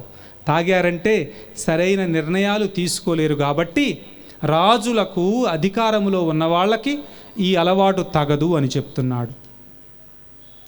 6వ వచనము, మరణము ఆసన్నమైన వారికి, తీవ్ర వేదనలో ఉన్నవారికి మాత్రమే మద్యము తగును అని అంటున్నారు. మరణ వేదనలో ఉన్నవారికి, తీవ్ర వేదనలో, మరణము ఆసన్నమైన వారికి మద్యము తగును అని సామెతల గ్రంథం చెప్తున్నారు. అందుకని కొన్నిసార్లు భార్యలు వచ్చి చెప్తారు, ఫాదర్ గారండి మా ఆయనకి చెప్పండి తాగుతున్నాడు అని. స్వాములు వారు పిలిపిస్తారు, ఏంటి రాయప్ప నువ్వు తాగుతున్నావట అని అంటారు. స్వామి నా కష్టాలు మీకేం తెలుసండి, చాలా బాధలు ఉన్నాయి తండ్రి గారా, ఫాదర్ గారు, అందుకే తాగుతున్నాను ఈ కష్టాలను మర్చిపోవటానికి అని చెప్తుంటారు. అంటే బాధలో ఉన్నవారు బాధను మర్చిపోవడానికి మద్యాన్ని ఇవ్వండి అని సామెతల గ్రంథంలో ఉంది 6వ వచనంలో 31వ అధ్యాయం. అందుకని యేసు ప్రభువు బాధలో ఉన్నారు, మరణ వేదనలో ఉన్నారు. మర్చిపోతాడేమోనని సోయి తప్పిపోయి, అంటే స్పృహ తప్పిపోయి పాపం ఏదో విధంగా మరణిస్తాడనే ఉద్దేశంతో వాళ్ళు వచ్చి ద్రాక్షారసాన్ని ఇచ్చారు. కానీ యేసు ప్రభువు దానిని అంగీకరించలేదు. ఆయన తండ్రి దగ్గర నుంచి ఈ లోకానికి వచ్చింది ఈ రోజు కోసమే. తన తండ్రి చిత్తానికి శిరసావహించి తండ్రి యొక్క అపారమైనటువంటి ప్రేమను చూపించటానికి, ఈ శిలువ మీద మరణించటానికి వచ్చారు ఈ లోకానికి. 33 సంవత్సరాల పాటు ఈ లోకములో జీవించారు. 3 సంవత్సరాల పాటు యెరూషలేము పట్టణాన్ని చూస్తూ నడిచారు. శిలువ మరణం కోసం వచ్చారు ఇక్కడికి. రక్షణోద్యమం జరగబోతుంది ఈ శిలువ మరణము ద్వారా. మానవ జాతి రక్షింపబడబోతుంది. ఇంతటి ప్రధానమైనటువంటి ఘట్టంలో, ఇటువంటి సమయంలో వీళ్ళు ఏమంటున్నారు, ఈ మద్యాన్ని తాగి మర్చిపో, స్పృహ కోల్పో అని మద్యాన్ని ఇస్తుంటే క్రీస్తు ప్రభు అంటున్నారు, వద్దు, ఈ శ్రమలను స్పృహతో నేను భరించాలి. ఈ శ్రమలను భరించేది ఈ మానవాళిని రక్షించటం కోసం. అది నేను స్పృహ కోల్పోయి ఈ శ్రమలను భరించటం, ఈ మరణాన్ని సహించటం నాకు వద్దు, నాకు స్పృహ ఉండాలి అని చెప్పి ఆ మద్యాన్ని అంగీకరించటం లేదు. కానీ ఆయన దాన్ని పుచ్చుకోలేదు. పిదపవారు ఆయనను సిలువ వేసిరి. ఒక్క మాటే ఉంటుంది గ్రీకులో, కాయి ఎస్టౌరూసిన్, అండ్ దే క్రూసిఫైడ్ హిమ్. వారు ఆయనను సిలువ వేసిరి. మార్కు గారు రోము నగరములో ఉంటూ రోము నగరములో ఉన్నటువంటి క్రైస్తవులకు రాస్తున్నారు ఈ సువిశేషాన్ని. వాళ్ళకు బాగా తెలుసు సిలువ అంటే ఏంటో. తరచుగా బంధీలను, దొంగలను, రాజద్రోహులను, దేశద్రోహులను సిలువ వేస్తూ ఉంటారు. ఎంతో కఠినమైన శ్రమలతో కూడినటువంటిది ఆ సిలువ భారం, ఆ సిలువ మరణం. దానిని ఆ రోము సామ్రాజ్యంలో ఉన్నటువంటి వాళ్లకు వివరించడం అంత అవసరమేమి లేదు. ఇప్పుడు మనకు అర్థం చేసుకోవడానికి కష్టం. సిలువ మరణం ఏంటో మనకు తెలియదు. అందుకనే మార్కు గారు అంతగా వివరించటం లేదు, మన కోసం రాయడం లేదు. ఆ రోజుల్లో ఉన్న రోము సామ్రాజ్యంలో ఉన్న క్రైస్తవుల కోసం రాస్తున్నారు. ఆయన సిలువ వేయబడ్డాడు అనగానే వాళ్ళందరికీ తెలుసు ఎంత క్రూరమైనటువంటి మరణాన్ని అనుభవించాడు, ఎంత రక్తాన్ని చిందించాడు, ఎన్ని శ్రమలు పడవలసి వచ్చిందో వాళ్ళందరికీ అర్థమైపోయింది ఆ ఒక్క మాటలో. అండ్ హీ వాజ్ క్రూసిఫైడ్, సిలువ వేయబడ్డాడు. పిదప వారు ఆయన చీట్లు వేసుకొని ఆయన వస్త్రమును పంచుకొనిరి. 25వ వచనము, ఉదయము 8 గంటలకు ఆయనను సిలువపైకి ఎక్కించిరి. సో సిలువకు అంటగొట్టి ఉదయం 9 గంటలకు ఆ సిలువను లేవనెత్తారు, సిలువపై ఎక్కించారు, సిలువను లేవనెత్తారు ఉదయం 9 గంటలకు. మళ్ళీ 34వ వచనం చదివితే, మధ్యాహ్నము నుండి 3 గంటల వరకు భూమండలమెల్లా చిమ్మ చీకటులు క్రమ్మెను. రెండవసారి మళ్ళీ ఆ సమయం గురించి చెప్తున్నారు మార్కు గారు.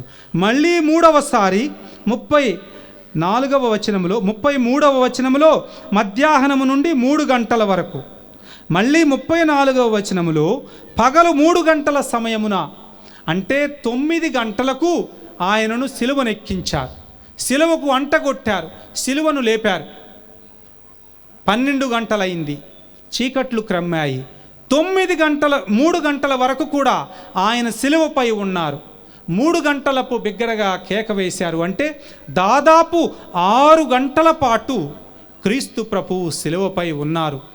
అంతసేపు ఆయన వ్రేలాడుతూ, ఆ సిలువపై వ్రేలాడుతూ రక్తం కారిపోతుంటే ఆ శ్రమలను అనుభవించారు అని చెప్పడం కోసం మార్కు గారు ఈ 3 సమయాలను మనకు చెప్తున్నారు. 9 గంటలు, 12 గంటలు, 3 గంటలు అని.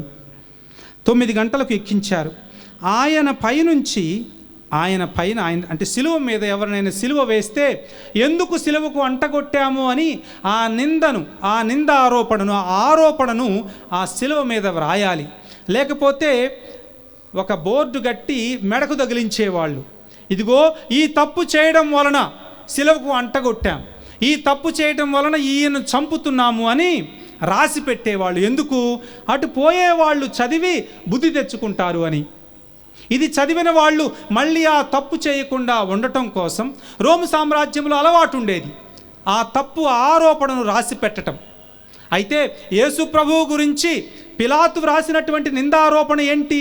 ఈయన యూదుల రాజు అని ఆయనపై రాసి పెట్టాడట, ఈయన యూదుల రాజు అని. అప్పుడు ధర్మశాస్త్ర బోధకులు వచ్చి అట్లా రాయబాకండి, యూదుల రాజు అని రాయొద్దు, అని చెప్పుకుంటున్నాడు అని రాయండి అని పిలాతుతో అంటారు. పిలాతుకు అప్పటికే విసుగొచ్చి నేను రాసిందేదో రాశాను వెళ్ళండి అని చెప్పి పంపిస్తాడు.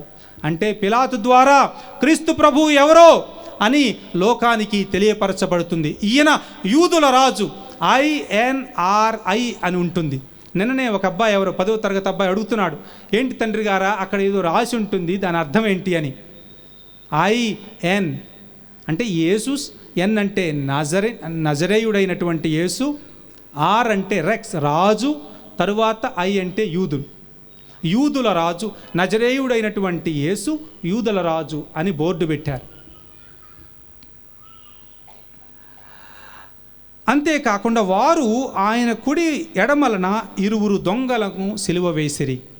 అంటే ఆ రోజు ఇంకొక 2 కూడా సిలువ వేయాల్సి వచ్చింది.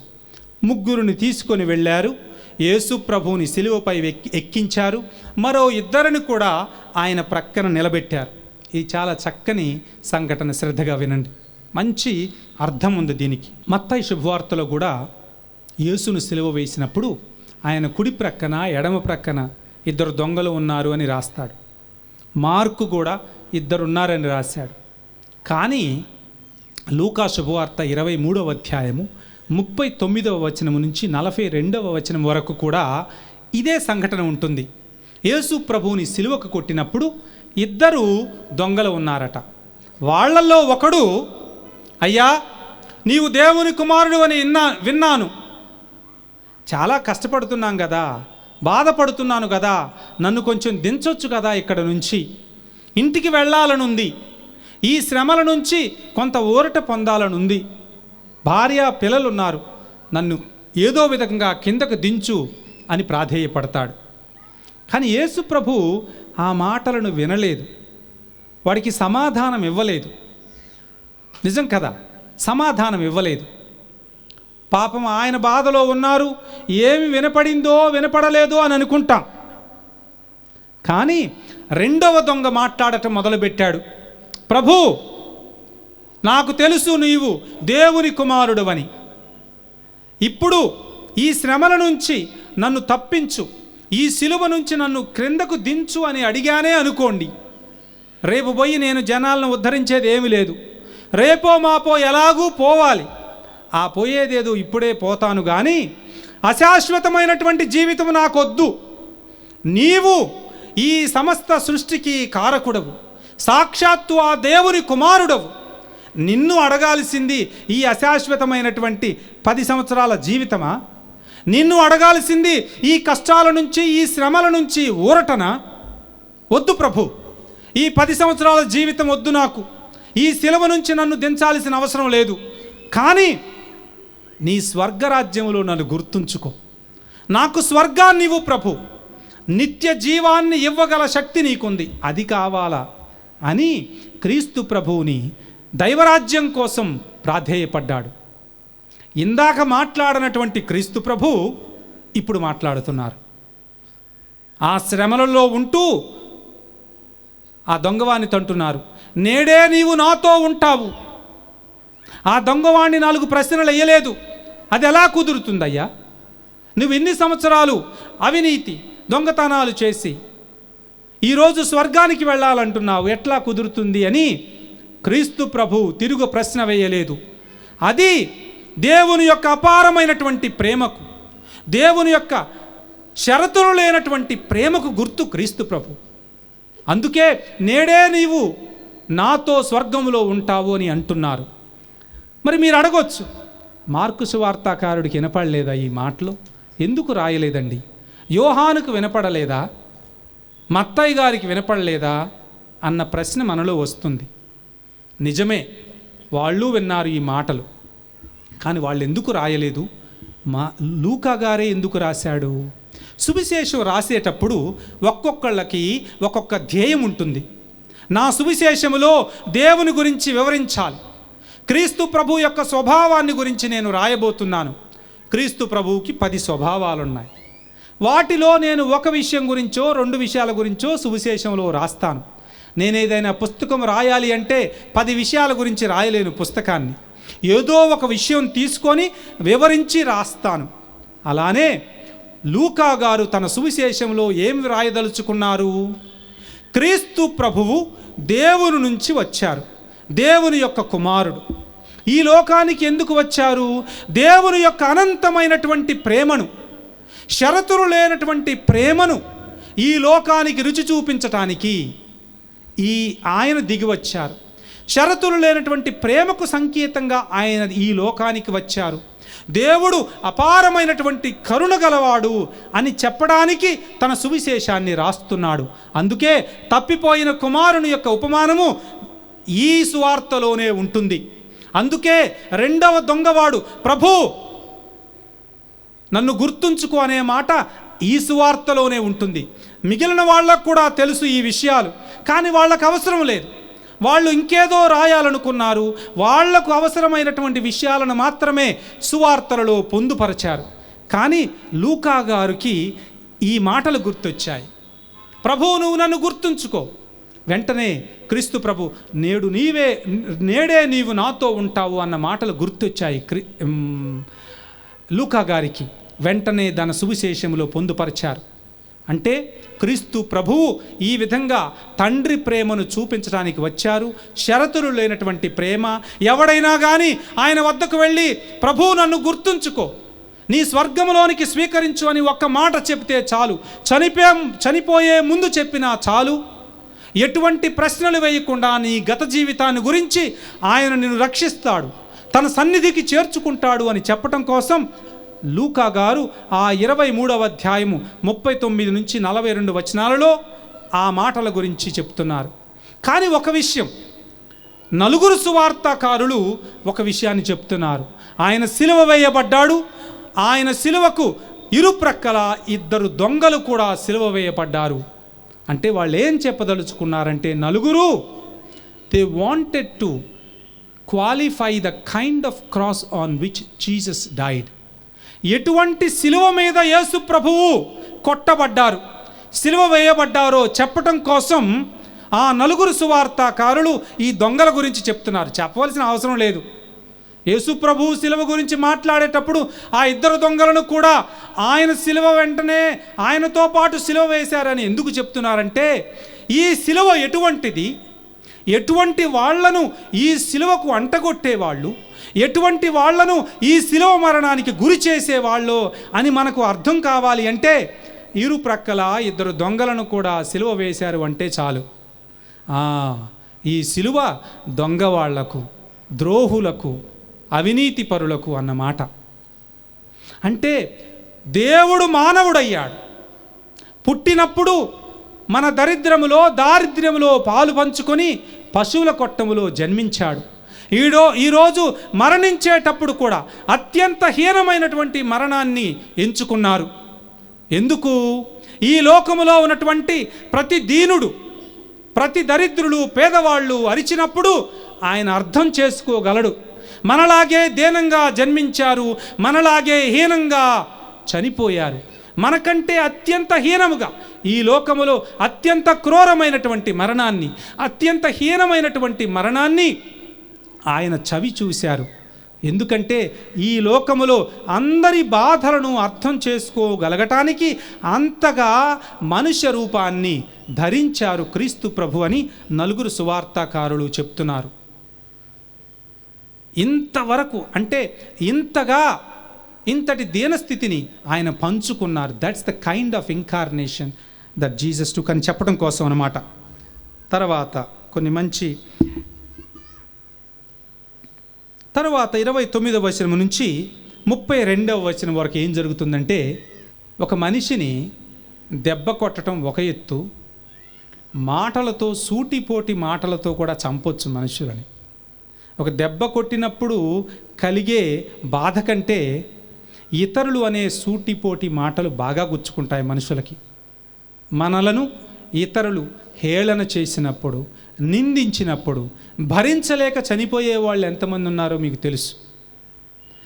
ఈ 3 వచనాలలో 29 నుంచి 32 వరకు ఇప్పటి వరకు చేసింది చాలదన్నట్లుగా యేసు ప్రభువుని హేళన చేస్తున్నారు. ధర్మశాస్త్ర బోధకులు, ఫరిసయ్యులు, అక్కడ ఉన్నటువంటి సైనికులు, దారిన వచ్చిపోయేవాళ్ళు అందరూ హేళన చేస్తున్నారు. ఏమంటున్నారు? అయ్యా, నీవు దేవుని కుమారుడువా? నీవు దేవుని కుమారుడువైతే నిన్ను నీవు రక్షించుకోరాదు? దేవాలయాన్ని తిరిగి నిర్మిస్తాను 3 రోజులలో అన్నావు, అదేదో నువ్వు చెయ్యరాదు?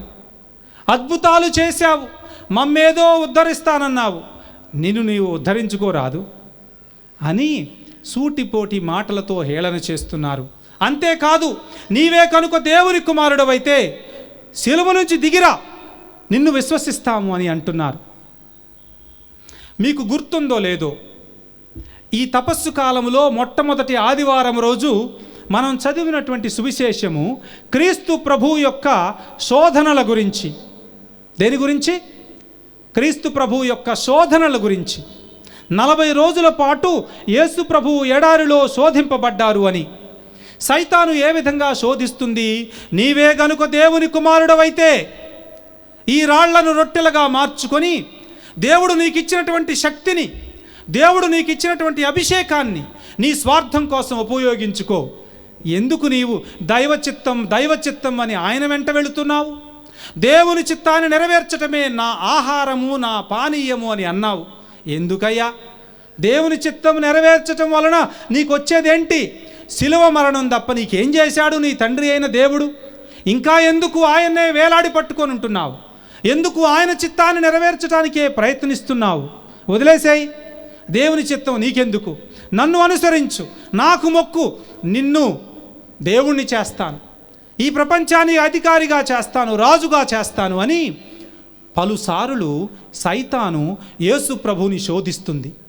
దేవుని యొక్క సంకల్పాన్ని విడనాడి దేవుడు పంపించినటువంటి బాధ్యతను విడనాడి దాని నుంచి తప్పుకోవడానికి 3 సంవత్సరాల నుంచి సైతాను శోధిస్తూనే ఉంది యేసు ప్రభువుని. కానీ ఆయన ఏనాడు దేవుడు తనకిచ్చినటువంటి అభిషేకాన్ని, ఇచ్చినటువంటి బాధ్యతను మర్చిపోలేదు. తనకిచ్చినటువంటి అభిషేకం తన స్వలాభం కోసం ఉపయోగించుకోలేదు. రాళ్లను రొట్టెలుగా మార్చుకోవచ్చు, తన స్వలాభం కోసం, తన ఆకలిని తీర్చుకోవడం కోసం వాడుకోవచ్చు. మళ్ళీ చాలాసార్లు ప్రజలు వచ్చి నిన్ను రాజును చేస్తామన్నారు. అయినా కానీ ఆయన ఒప్పుకోలేదు. నేను తండ్రి నాకు అప్పగించిన బాధ్యతను నెరవేరుస్తాను, శిలువపై మరణించడానికే వచ్చాను, నేను ఆ శ్రమలను స్వీకరిస్తాను అని ఆయన శ్రమల వరకు వెళ్ళే వరకు సైతాను శోధనను జయించారు. ఆ సైతానుకు శోధనకు లొంగలేదు. ఇప్పుడు ఈ మాటలన్నీ సరిగ్గా మీరు వింటే వాళ్ళు ఏమంటున్నారు? నీవే గనుక దేవుని కుమారుడవైతే దిగిరా అంటే ఈ చివరి నిమిషంలో కూడా సైతాను శోధిస్తూనే ఉంది, హేళన చేస్తూ రోషం పెంచుతున్నారు. నీవే దేవుని కుమారుడవైతే అట్లన దిగొస్తాడేమో, ఈ రక్షణోద్యమం పతనం అవుతుందని సైతాను ఇంకా యోచిస్తుంది. అయినా క్రీస్తు ప్రభు దిగిరారు. ముగించే ముందు 2-3 విషయాలు చెప్పి ముగిస్తాను. నేను చెప్పినటువంటి యొక్క సారాంశంలో కొన్ని ముఖ్యమైనటువంటి అంశాలు. క్రీస్తు ప్రభువు వలె మన జీవితాలలో కూడా మౌనం పాటించటం నేర్చుకోవాలి.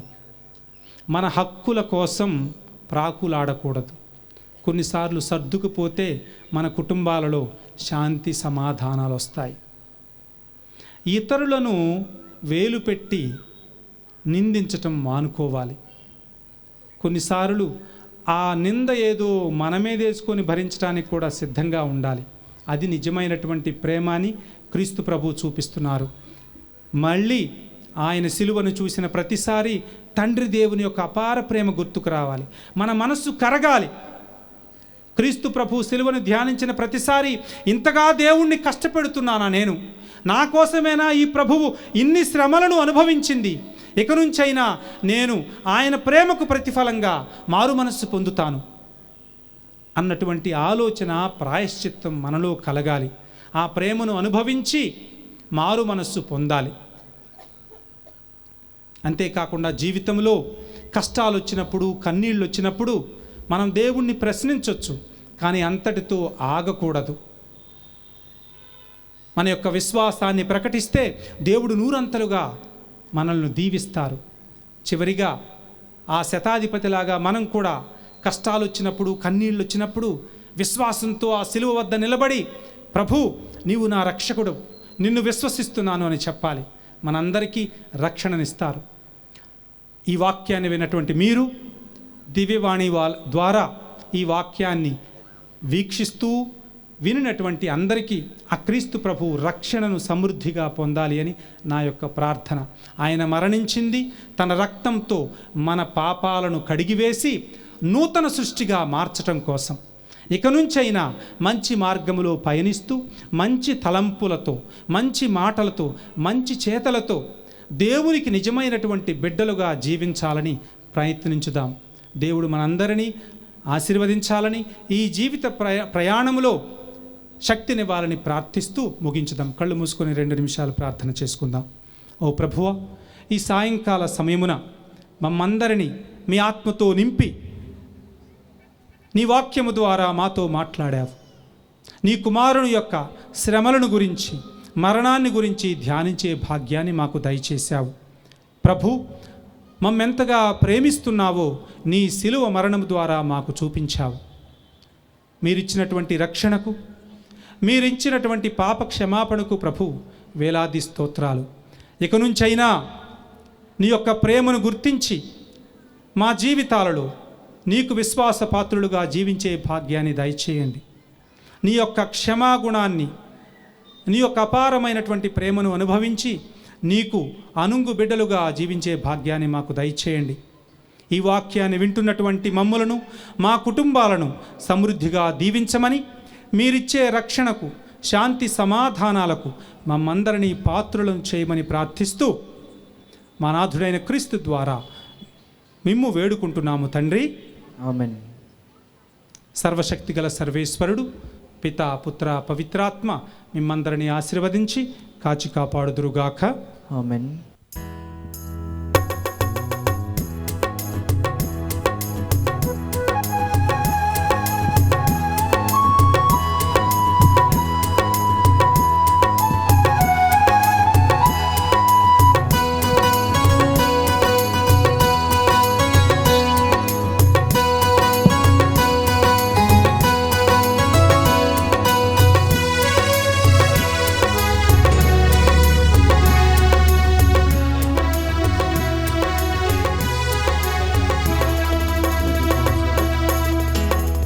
బలి పూజలో పాల్గొన వేగమేరా రండి జనులారా, ప్రభు దీవెన పొందగ వేగమేరా రండి ప్రియులారా. బలి పూజల్లో పాల్గొన వేగమేరా రండి జనులారా, ప్రభు దీవెన పొందగ వేగమేరా రండి ప్రియులారా. ఇది దైవసుతుని త్యాగం మన పాప పరిహారార్థం, ఇది దైవసుతుని త్యాగం మన పాప పరిహారార్థం, వసగిన దేవుని ప్రేమ బలిదానం. పితా పుత్ర పవిత్రాత్మ నామమున ఆమేన్. సమాధానము మీతో ఉండునుగాక. మీ ఆత్మతోనూ వందరుగాక. ప్రియ సహోదరి సహోదరులారా, ఈ పూజను యోగ్య రీతిని నెరవేర్చుటకు ముందుగా మన పాపములను ఒప్పుకొని దేవుని యొక్క క్షమాపణకై వేడుకుందాం. సర్వశక్తి గల సర్వేశ్వరుని చెంతను సహోదరి సహోదరులారా, మీ చెంతను నా పాపలను ఒప్పుకొనుచున్నాను. ఏలైనా తలంపు చేతను, వాక్కు చేతను, క్రియల చేతను, అశ్రద్ధ చేతను పాపములు చేసిరి. ఇది నా తప్పు, ఇది నా తప్పు, ఇది నా గొప్ప తప్పు. అందుచేత నిత్యకన్నకైన పరిశుద్ధ మరియమాతను, సకల దూతలను, సహోదరి సహోదరులారా మీరును నా కొరకు మన ప్రభు అయిన సర్వేశ్వరుని ప్రార్థన బ్రతమాలుకొనుచున్నాము. సర్వశక్తి గల సర్వేశ్వరుడు మనకు దయచూపి మన పాపములను మన్నించి మనలను నిత్య జీవమునకు చేర్చుదురుగాక. ఆమేన్. ప్రభువా దయచూపుము, ప్రభువా దయచూపుము, క్రీస్తువా దయచూపుము, క్రీస్తువా దయచూపుము, ప్రభువా దయచూపుము. ప్రభువా దయచూపుము. ప్రార్థించుదము. ఓ సర్వేశ్వర, మేము వెలకట్టలేని మీ అద్భుతమైన కృప ద్వారా మమ్ము సకల విధములుగా దీవించితిరి. మా ఆది పాపపు స్థితి నుండి మేము విముక్తులమై నూతన జీవమును పొందుదుముగాక. మీ స్వర్గరాజ్యపు మహిమకు మమ్ము సంసిద్ధులను చేయుదువుగాక. మీతోనూ పవిత్రాత్మతోనూ కలిసి యుగ యుగములు జీవించు పాలించు మా ప్రభువును మీ కుమారుడైన యేసుక్రీస్తు ద్వారా ఈ మనవి చేయుచున్నాము. మరణము గురించి జాగరూకులైండు. ఏలైనా ఆ గడియ ఎప్పుడు వచ్చునో మనకు తెలియదు. మొదటి పట్టణము దానియేలు గ్రంథము 3వ అధ్యాయము పవిత్ర వచనములు 1-9 మరియు 15-17 వరకు మరియు 19-30, 33-62 వరకు. దానియేలు మొదటి గ్రంథము అధ్యాయము 3 పవిత్ర వచనములు 1-9, 15-17, 19-30 మరియు 33-62 వరకు. ఆ దినములలో బబులోనియాలో యవాకీము అను నరుడు ఉండేవాడు. అతడు హిల్కియా కుమార్తె అయిన సుసన్నను వివాహమాడెను. ఆమె మిగుల అందగత్తె, దైవభక్తి గలది. ఆమె తల్లిదండ్రులు భక్తిపరులు కనుక తమ కుమార్తెకు మోసే ధర్మశాస్త్ర నియమముల ప్రకారము జీవింపవలనని నేర్పిరి. యవాకీము చాలా సంపన్నుడు. అతనికి తన ఇంటి ప్రక్కన చక్కని తోట కలదు. యూదులు పలుమారులు ఆ తోటలో ప్రోగయ్యేవారు. వారు యవాకీమును మిగుల గౌరవంతో చూచెడివారు. తగాదాలు కలవారు యవాకీము ఇంటికి వచ్చేటివారు. అచ్చట 2 న్యాయమూర్తులు తీర్పు చెప్పేవారు. ఆ 7 యూదుల నుండి 2 పెద్దలను న్యాయమూర్తులుగా ఎన్నుకొనిరి. వారిని గూర్చి ప్రభువు బబులోనియాలో దుష్టత్వం ఉన్నది. న్యాయాధిపతులు న్యాయం చెప్పి ప్రజలను నడిపింపజాలకున్నారని ముందే పలికి ఉండెను. ప్రతిదినము మధ్యాహ్నము ప్రజలు భోజనంకు పోయిన తర్వాత సుసన్న భర్త తోటలో పచారులు చేసేది. న్యాయాధిపతులు ఇద్దరు ఆమె ప్రతిదినము తోటలో సంచరించుట గమనించి చుండిరి. వారికి ఆమె మీద కోరిక పుట్టెను, వారికి ప్రార్థన మీద ప్రీతిపోయెను. న్యాయమూర్తులుగా తమ బాధ్యతలను విస్మరించిరి. కావున తగిన సమయం కొరకు కాచుకొని ఉండిరి. ఒక దినమున సుసన్న అలవాటు ప్రకారం ఇద్దరు చెలికత్తెలతో తోటలోనికి పోయాను. అప్పుడచ్చట ఆ ఇద్దరు న్యాయాధిపతులు తప్ప మరెవ్వరూ లేరు. వారు దవ్వుకొని ఉండి సుసన్నను పొంచి చూచుచుండిరి. ఆ దినము చాలా వేడిగా ఉన్నందున ఆమె స్నానము చేయగోరెను. కనుక తన పనికత్తెలతో, మీరు నాకు కొంచెము చమురును పరిమళ తైలమును తెచ్చిపెట్టుడు, నేను స్నానము చేయుచుండగా తోట తలుపులు మూసి ఉంచడని చెప్పాను. ఇది ఏలిన వారి వాక్కు. సర్వేశ్వరునికి వందనములు. సువిశేషమునకు ముందు పట్టణము. హెజ్కేలు 33 అధ్యాయము 11 వచనము. దుష్టుడు చనిపోవటం వలన నాకు సంతృప్తి కలగదు. దుష్టుడు తన మార్గము నుండి వెనుకకు మరలి బ్రతుకుట వలన నాకు సంతోషం కలుగును. ఏలిన వారు మీతో ఉండునుగాక.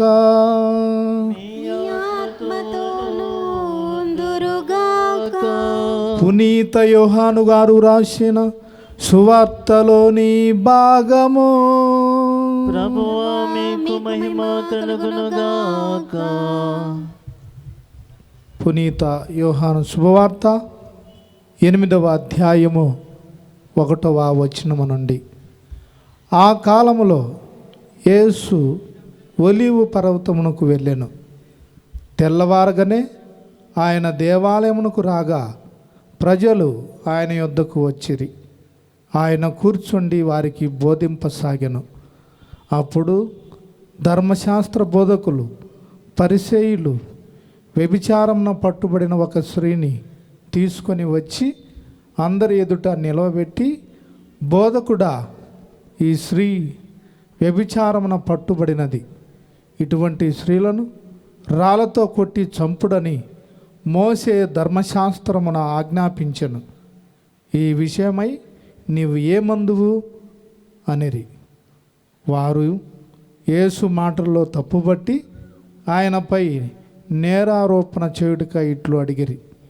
యేసు వంగి వ్రేలితో నేల మీద రాయసాగెను. వారు పదే పదే అడగగా ఆయన లేచి, మీలో పాపం చేయని వాడు మొట్టమొదట ఆమె మీద రాయి వేయవచ్చును అని చెప్పి మరలా వంగి నేల మీద వ్రేలితో రాయసాగెను. ఆ మాటలు విని అచట ఉన్నవారు పెద్దలు మొదలుకొని ఒకరి వెంట ఒకరు వెళ్ళిపోయిరి. అందరూ వెళ్ళిపోగా ఎదుట నిలిచిన స్త్రీతో యేసు మాత్రం ఉండిపోయాను. ఆయన తలపైకెత్తి, అమ్మా, వారందరు ఎక్కడా? ఎవరును నీకు శిక్ష విధింపలేదా అని ప్రశ్నించాను. లేదు ప్రభు అని ఆమె సమాధానమిచ్చాను. అందుకు యేసు, నేనును నీకు శిక్ష విధింపను, వెళ్ళుము, ఇక పాపము చేయుకుము అని చెప్పెను. ఇది క్రీస్తు సువిశేషము. క్రీస్తువా మీకు స్తుతి కలుగునుగాక.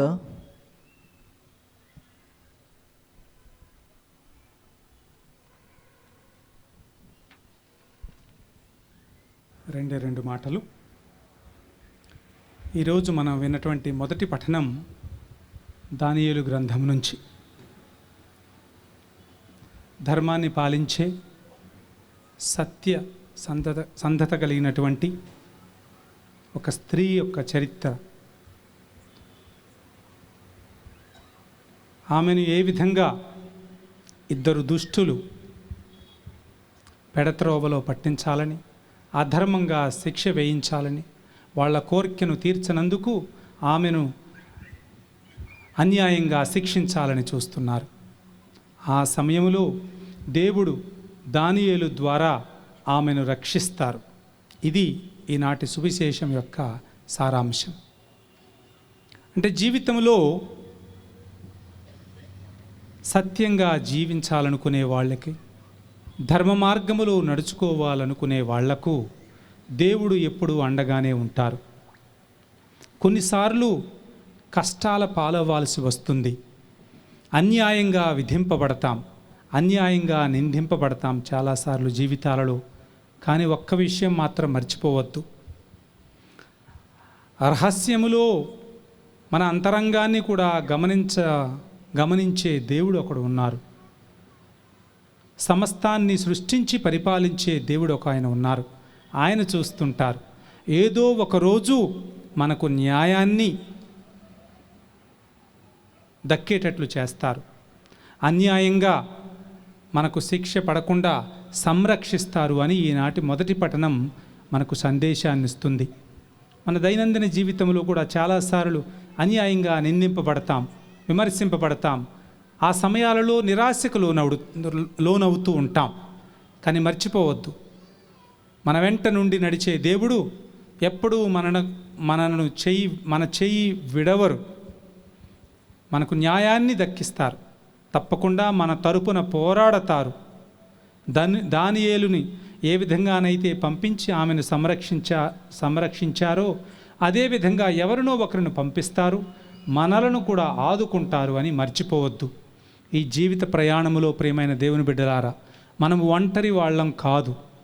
నిజంగా ఈ పాస్కా పండుగ సమయాలలో పరిశుద్ధ గ్రంథాలన్నీ మనకు ఈ సందేశాన్ని ఇవ్వబోతున్నాయి. ఈ జీవిత యాత్రలో దేవుడు మీకు తోడున్నారు, మీతో పాటు నడుస్తారు. కనిపించరు,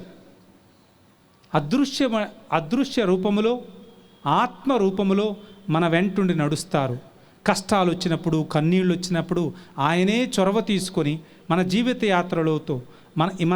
యాత్రలో మనతో ఉండి నడుస్తారు. మనలను అన్ని ఆపదల నుంచి సంరక్షిస్తారు, భయాలను తొలగిస్తారు, అనుమానాలను పోగొడతారు. మనలను చివరకు కోల్పోయినటువంటి విశ్వాసాన్ని, సంతోషాన్ని, నమ్మకాన్ని తిరిగి ఇస్తారు. ఇది గుర్తుంచుకోండి. విశ్వాసులైనటువంటి మనందరం ఎప్పుడూ భయపడని అవసరం లేదు. అసత్యానికి, అధర్మానికి, అన్యాయానికి దేవుడు ఉన్నారు. ఆయన తప్పకుండా మనలను సంరక్షిస్తారు అని. సువిశేషములో వ్యభిచారంలో పట్టుబడినటువంటి ఒక స్త్రీని రాళ్లతో కొట్టాలని ఆ పెద్దలు ఆయనను క్రీస్తు ప్రభు వద్దకు తీసుకుని వచ్చారు. ఆయనను పరీక్షించాలని కూడా చూస్తున్నారు. అప్పుడు క్రీస్తు ప్రభు అంటున్నారు, మీలో పాపము చేయని వాళ్ళెవరో ముందు రాయి వేయండి అని. మీ కంటిలో దూలము నుంచుకొని ఎదుటివాడి కంటిలో ఉన్న నలుసును తీయడానికి ప్రయత్నిస్తారు ఎందుకు అని యేసుప్రభు మత్తయి శుభవార్త 5-6 అధ్యాయాలలో చెప్పారు. మానవుని యొక్క బుద్ధి ఇది. తనలో ఉన్నటువంటి తప్పిదాన్ని, తన పాపపు స్వభావాన్ని కప్పిపెట్టి ఎప్పుడూ ఇతరుల వైపు వేలు చూపాలని, ఇతరులను నిందించాలని ఆరోపణలు చేస్తూ ఉంటాడు. క్రీస్తు ప్రభు ఈనాటి సువిశేషములో మనందరికీ గుర్తు చేస్తున్నారు. మనందరం మానవులం, బలహీనులం, తప్పు చేస్తూ ఉంటాం. మనలను ఎటువంటి షరతులు లేకుండా దేవుడు క్షమిస్తున్నారు. నన్ను గుర్తుంచుకో అనగానే నేడే నీవు దైవరాజ్యములో ఉంటావు నాతో అని అన్నారు. నేడు నీకు రక్షణ వచ్చింది అన్నారు. ఈ విధంగా ఎందరినో క్రీస్తు ప్రభువు తన జీవితంలో క్షమించారు. ఎటువంటి షరతులు లేకుండా ప్రేమను చూపించారు. అలానే మిమ్ములను నన్ను కూడా క్షమిస్తారు. నీతివంతుడు రోజుకు 7 సార్లు తప్పు చేస్తాడని పరిశుద్ధ గ్రంథంలో ఉంది. మనం ఏ పాటి వాళ్ళం? పాపాత్ములం, బలహీనులం. ఇది మర్చిపోవద్దు. మనం బలహీనులం, పాపం చేస్తాం. కానీ తాను మరణించి మనందరినీ శుద్ధి చేయటం కోసం, తన రక్తాన్ని ప్రోక్షించి మనందరినీ పవిత్రులను చేయటం కోసం ఒకరున్నారు. మన అన్ని పాపాలను క్షమిస్తారు. అది గుర్తుంచుకోవాలి. మరి ఆ విధంగా దేవుని నుంచి పాప క్షమాపణను పొందినటువంటి మనం ఇతరులను క్షమించటం కూడా నేర్చుకోవాలి. ఇది సువిశేషాలలో ఉన్న గొప్ప బోధన. ఇది మిమ్మల్ని దేవుడు క్షమించాలి అంటే మీరు కూడా మీ తోటి వారిని క్షమించాలి. మీరేమి నీతిమంతులు కాదు కదా, మరి ఎదుటి వాళ్ళు నీతిమంతులుగా ఉండాలని ఎందుకు కోరుకుంటారు? మీకెంత బలహీనత ఉందో మీ తోటి వాళ్ళకు కూడా అలానే బలహీనత ఉంది. నువ్వు తప్పు చేసినప్పుడు ఏ విధంగా కప్పిపుచ్చుకుంటావో అలానే ఎదుటి వాళ్ళు కూడా కప్పిపుచ్చుకుంటారు. నువ్వు తప్పు చేసినప్పుడు నీవు ఏ కొలతతో కొలవబడాలని కోరుకుంటావో ఇతరులు కూడా అదే కొలతతో కొలవబడాలని కోరుకుంటారు. అందుకని ఇతరుల మీద కనికరాన్ని చూపించండి అని క్రీస్తు ప్రభు ఈనాటి సువిశేషములో బోధిస్తున్నారు. ఇది మనందరికీ చాలా అవసరం. ఎప్పుడూ ఇతరుల మీద వ్రేలెత్తి చూపే స్వభావం మనది. కానీ మనం కూడా పాపాత్ములం, బలహీనులం. మనం కూడా ఏదో ఒకరోజు తప్పు చేస్తూనే ఉంటాం.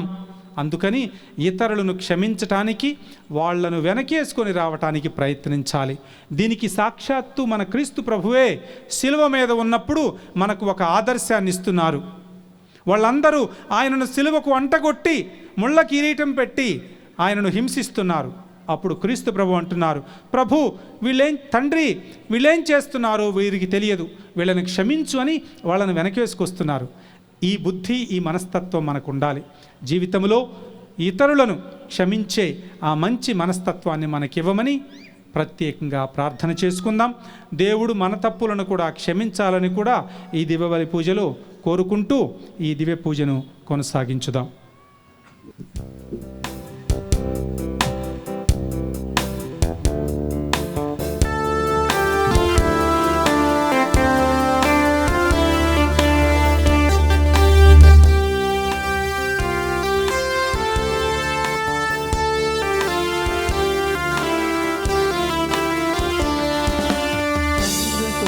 స్వామి హృదయమునను సృష్టించిన నా ప్రభువ నీకంకితం, నీకే అంకితం. అందుకునము స్వామి దీన హృదయము.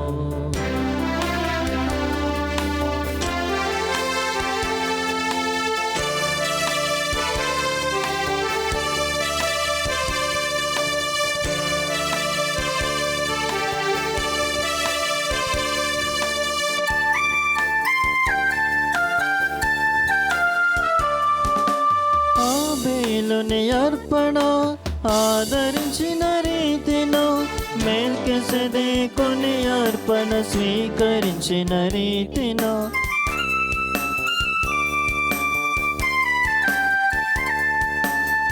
ఆబేలుని అర్పణ ఆదరించిన రీతిలో మెల్కిసెదెకుని అర్పణ స్వీకరించిన రీతిలో గైకొనుము దేవా ఈ అర్పణ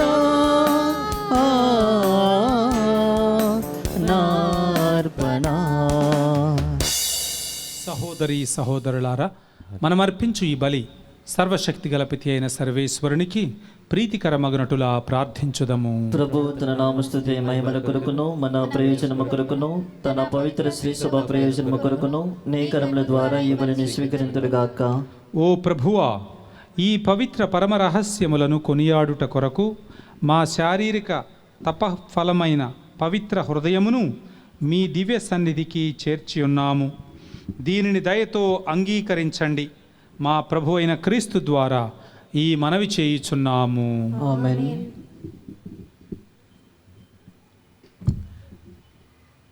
ప్రభువు మీతో ఉందురుగాక. మీ ఆత్మతోనూ ఉందురుగాక. మీ మనస్సులను ఉన్నతమునకు త్రిప్పండి. ప్రభువు వైపు త్రిప్పి ఉన్నాము. మన దేవుడైన ఏలిన వారికి కృతజ్ఞత తెలుపుదము. కృతజ్ఞత తెలుపుచా యుక్తము న్యాయము. ప్రభువైన దేవ, పావన పిత, సర్వశక్తిగల నిత్య సర్వేశ్వర, మేము ఎల్లప్పుడూ ఎచ్చోటను మీకు కృతజ్ఞత వందనములు చెల్లించుట యుక్తము, న్యాయము, ధర్మము, రక్షణదాయకము. ఏలయన శారీరక ఉపవాసము ద్వారా మీరు మా తప్పిదములను అరికట్టుచున్నారు, మా మనస్సులను ఉన్నతమునకు త్రిప్పుచున్నారు, మాకు పుణ్యమును దాని ఫలములను ప్రసాదించుచున్నారు. వీరినన్నిటినీ క్రీస్తు ద్వారా మాకు దయచేయుచున్నారు. అతని ద్వారా దూతలు మీ మహత్వమును పొగడుచున్నారు, అధిపతులు ఆరాధించుచున్నారు. వారలతో మా స్వరములను ఏకము చేసి దీనభావముతో మేము స్తుతించుట ఎట్లనగా, దళాధిపతి అయిన సర్వేశ్వరుడు పవిత్రుడు పవిత్రుడు పవిత్రుడు, పరలోకమును భూలోకమును నీ మహిమతో నిండి ఉన్నవి. మహోన్నతమున ఓసానా, ప్రభు నామమున వేంచేవారు ధన్యుడు. మహోన్నతమున ఓసానా. పావన పిత, మీరు నిజముగా పరిశుద్ధులు, సర్వ పవిత్రతకు ఊటయు మీరే. కనుక మీ పవిత్ర ఆత్మ ద్వారా ఈ కానుకలను పరిశుద్ధపరచ బ్రతిమాలుచున్నాము. ఈ విధమున ఇవి మా కొరకు మా ప్రభువైన యేసుక్రీస్తు శరీర రక్తములు అగునుగాక. వారు శిలువ శ్రమలకు తనను తాను ఇష్టపూర్తిగా అప్పగించుకునినప్పుడు అప్పమునందుకొని కృతజ్ఞతా వందనములు చెప్పి త్రుంచి శిష్యులకిచ్చుచూ ఇట్లనిరి, మీరందరూ దీనిని తీసుకొని భుజింపుడు.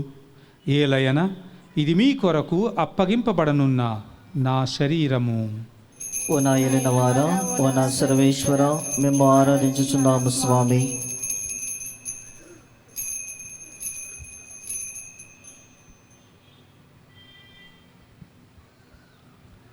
ఆ విధముగానే భోజనానంతరము పాత్రమునందుకొని మరలా కృతజ్ఞత వందనములు చెప్పి శిష్యులకిచ్చుచూ ఇట్లనిరి, మీరందరూ దీనిని తీసుకొని దీని నుండి పానము చేయుడు.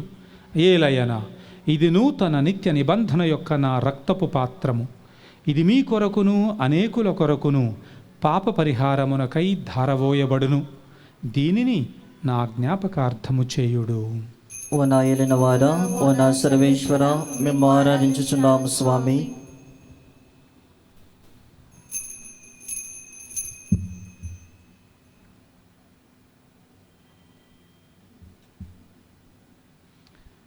ఇది మన విశ్వాస రహస్యము. ప్రభువా, మేము నీ మరణం ప్రకటించదము, నీ ఉత్థానమును చాటుదము, నీవు మరల వచ్చే వరకు వేచి ఉందుము. కనుక తండ్రి, క్రీస్తు మరణమును ఉత్థానమును స్మరించుచు జీవమునసుగు ఈ అప్పమును రక్షణ పాత్రమును మీకు సమర్పించుచున్నాము. మీ సముఖమున నిలచి మీకు పరిచర్య చేయుటకు మమ్ము పాత్రులనుగా చేసినందుకు మీకు వందనములు తెలుపుచున్నాము. క్రీస్తు శరీర రక్తములందు పాలువారమగు మమ్ము పవిత్ర ఆత్మ ద్వారా ఐక్యపరచమని బ్రతిమాలుచున్నాము.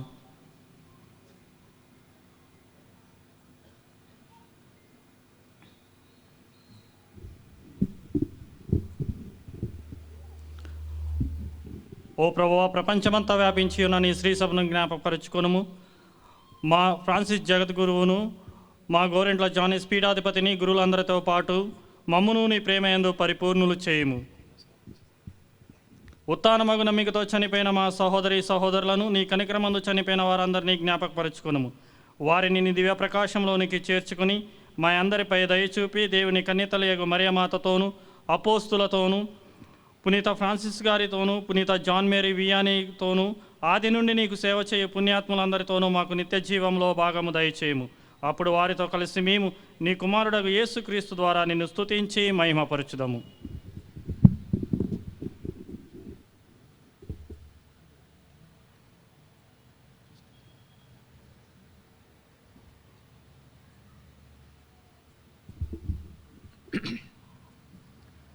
క్రీస్తు ద్వారా, క్రీస్తుతో, క్రీస్తునందు సర్వశక్తిగల పితయైన సర్వేశ్వర పవిత్రాత్మతోనేకమయ్యుండు మీకు యుగ యుగములు గౌరవ మహిమలు కలుగునుగాక.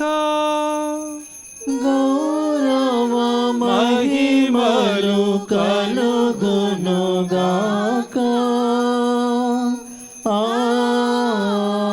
ఆమేన్, ఆమేన్. మన బలహీనతలను ఎప్పుడూ గుర్తెరిగి తోటివారిని క్షమించే గుణాన్ని అలవర్చుకోవాలని ప్రార్థన చేద్దాం. అదేవిధంగా ఈ తపస్సు కాల సమయములో మన ఆలోచనలను, మన మాటలను, మన చేతలను శుద్ధీకరించుకొని సన్మార్గంలో నడవటానికి కావలసినటువంటి శక్తిని దయచేయమని ప్రార్థిస్తూ అందరం కలిసి ప్రభువు నేర్పిన పరలోక జపాన్ని భక్తితో చెప్పుకుందాం. పరలోకమందుండెడు మా యొక్క తండ్రి, మీ నామము పూజింపబడునుగాక, మీ రాజ్యము వచ్చునుగాక, మీ చిత్తము పరలోకమందు నెరవేరినట్లు భూలోకమందు నెరవేరునుగాక. నానాటికి కావలసిన మా అన్నము మాకు నేటికి అనుగ్రహింపుము, మా యుద్ధాపబడిన వారిని మేము మనిషినట్లు మాపులను నీవు మన్నింపుము, మమ్మ శోధన యందు ప్రవేశింపని ఒక కీడుల నుండి మమ్మ రక్షింపుము. ప్రభువా, అన్ని కీడుల నుండి మమ్ము రక్షించండి. మా ఈ రోజులలో మాకు శాంతిని ప్రసాదించండి. మీ దయానుగ్రహం వలన పాపము నుండి మమ్ము విముక్తులను చేసి అన్ని కలతల నుండి సర్వదా కాపాడండి. మేము మోక్షానందమును మా రక్షకుడైన యేసుక్రీస్తు ఆగమమును నిరీక్షించుచుందుము. ఏలైనా నిరంతరము మీదే రాజ్యము, మీదే అధికారము, మీదే మహిమ. శాంతిని మీకు అనుగ్రహించుచున్నాను, నా శాంతిని మీకు ఇచ్చుచున్నాను అని మీ అపోస్తులతో వచించిన ప్రభువైన యేసువా, మా పాపములను లెక్కింపక మీ శ్రీసభ విశ్వాసమును వీక్షింపుము. మీ చిత్త ప్రకారము మీ సభకు శాంతిని, ఐక్యమును అనుగ్రహింపుము. యుగ యుగములు జీవించుచు పరిపాలించు ప్రభువా, ఆమేన్. ప్రభుని శాంతి ఎల్లప్పుడూ మీతో ఉండునుగాక, మీ ఆత్మతో నుందురుగాక. ఒకరికొకరు సమాధానము తెలుపుకొందము. సర్వేశ్వని గొర్రెపిల్ల, లోక పాపులను పరిహరించు ప్రభువా, మాకు దయచూపుము. సర్వేశ్వని గొర్రెపిల్ల, లోక పాపులను పరిహరించు ప్రభువా, మాకు దయచూపుము. సర్వేశ్వని గొర్రెపిల్ల, లోక పాపులను పరిహరించు ప్రభువా, మాకు శాంతిని దయచేయము.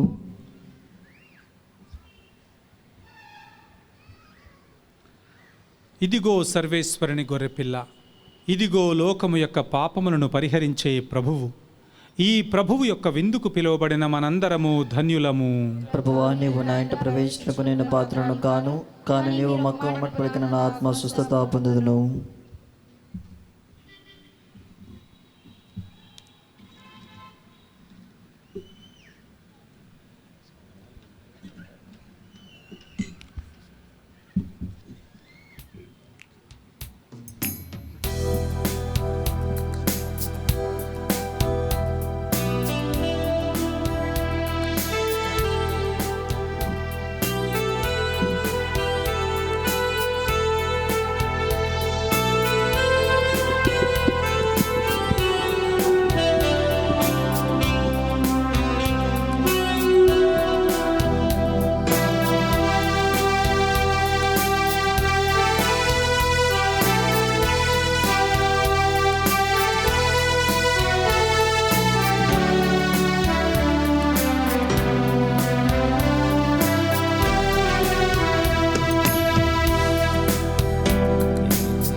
రక్తము ఇంపైన యూటాయు, ఓ పాపియందు మంగము పాపంబు పోవును.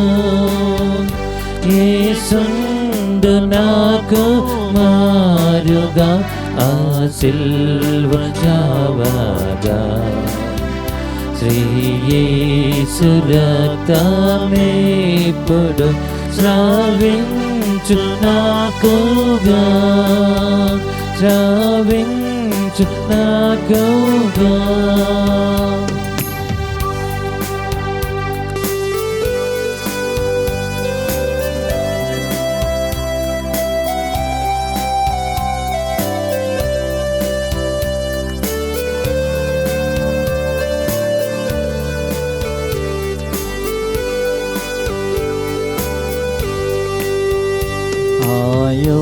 ఆయోటముంగి దొంగయు ఆశోదుడాయేను, నేనాటి పాపినేపుడు నేనందు మున్గోదు. ఆయోటముంగి దొంగయు ఆశోదుడాయేను, నేనాటి పాపినేపుడు నేనందు మున్గోదు. యేసుందు నాకు మారుగా ఆ సిల్వ జావాగా శ్రేయేసురాత్మేప్పుడు శ్రావించు నాకుగా శ్రావించు నాకుగా. ప్రార్థించుదము. ఓ ప్రభువా, ఈ దివ్య సంస్కారపు దీవెనలతో మమ్ము బలపరచితివి. తత్ఫలితముగా మేము చెడు కోర్కెలను విడనాడి క్రీస్తు అడుగుజాడలలో పయనించుచు మీకు అత్యంత దగ్గరలో ఉండునట్లు కరుణించండి. మా ప్రభు అయిన క్రీస్తు ద్వారా ఈ మనవి చేయుచున్నాము. ఆమేన్.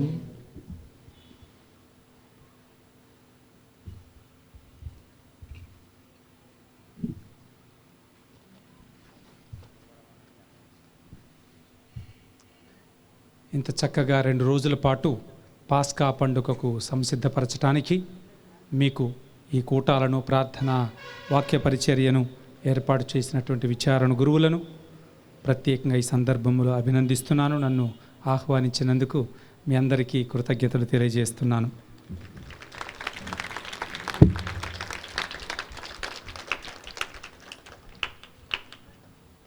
ప్రభువు మీతో ఉందురుగాక. మీ ఆత్మతో నుందురుగాక. దేవుని యొక్క ఆశీర్వాదమునకై శిరము వంచండి. దయామయుడైన సర్వేశ్వరుడు తన ఏకైక కుమారుని శ్రమల ద్వారా నిస్వార్థ ప్రేమకు మీకు ఒక ఆదర్శమును చూపెను. మీరు కూడా దేవుని తోడి మానవుని ప్రేమతో సేవించి దేవుని అద్భుత దీవెనలకు యోగ్యులగుదురుగాక.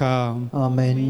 క్రీస్తు భౌతిక మరణము ద్వారా శాశ్వత మరణము నుండి విముక్తులైతిరని నమ్ముచున్న మీరు కూడా ఆ మృత్యుంజయుని ద్వారా నిత్య జీవమును పొందుదురుగాక. ఆమేన్. తనను తాను తగ్గించుకొనిన ప్రభుని ఆదర్శమును అనుసరించుచు మీరు కూడా ఆయన ఉత్థానములో భాగస్థులగుదురుగాక. ఆమేన్. సర్వశక్తిగల సర్వేశ్వరుడు పితా, పుత్ర, పవిత్ర ఆత్మ మిమ్మందరిని ఆశీర్వదించి కాచి కాపాడుదురుగాక. దివ్య పూజ సమాప్తమైనది. వెళ్ళి క్రీస్తు ప్రేమలో జీవించండి. సర్వేశ్వరునికి వందనములు.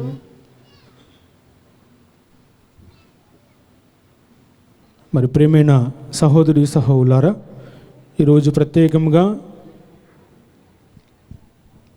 ఆధుని పట్టణము చుట్టుప్రక్కల ఉన్నటువంటి ప్రాంతాలు, గ్రామాలు, విచారణల నుండి విశ్వాసం ఎంతోమంది తండోపతండాలుగా వస్తారు తండ్రి గారా అని చెప్పి అడిగినప్పుడు మరి తండ్రి గారు ఎంతో సంతోషంతో తాను స్వీకరించి మన మధ్యకు వచ్చి దాదాపుగా 4 గంటల వ్యవధిలో మరి మనందరికీ చక్కని వాక్యాన్ని అందించాడు.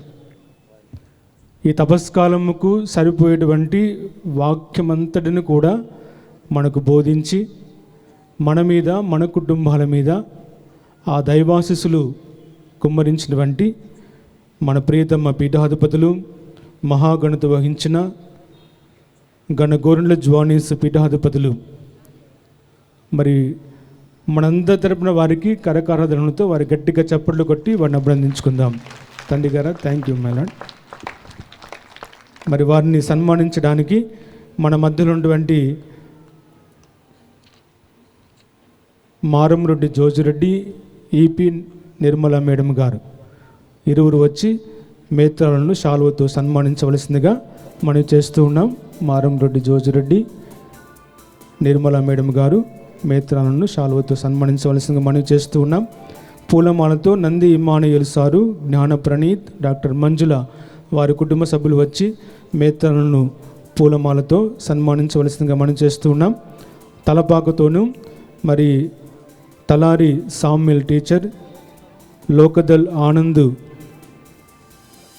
మండల అగ్రికల్చర్ ఆఫీసర్ గారు వచ్చి పీఠాధిపతులను శాలువతోనూ మరి పూలమాలతోనూ తలపాకుతోనూ సన్మానించవలసిందిగా మనం చేస్తాం. అందరు గట్టిగా చప్పట్లు కొడదాం.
లోకదల్ అంతోని సామెల్ టీచర్ గారు.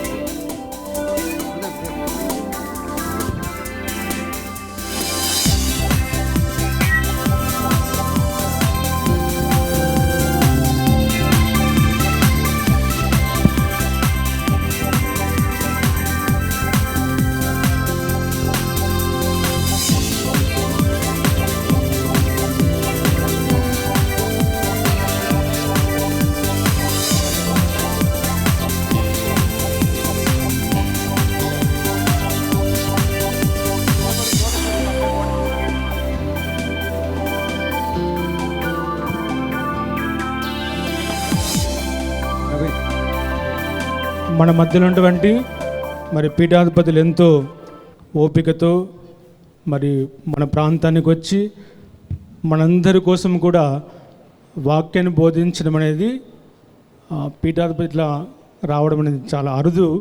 అయినప్పుడు కూడా మన మధ్యకు వచ్చి మన కోసము దాదాపుగా 4 గంటలు 5 గంటల పాటు ఇక్కడ తన సమయాన్ని వెచ్చించి మనకు చక్కని వాక్యాన్ని బోధించి మనందరికీ కూడా ఆ దేవుని యొక్క ఆశీస్సులు మన మీద కుమ్మరించారు.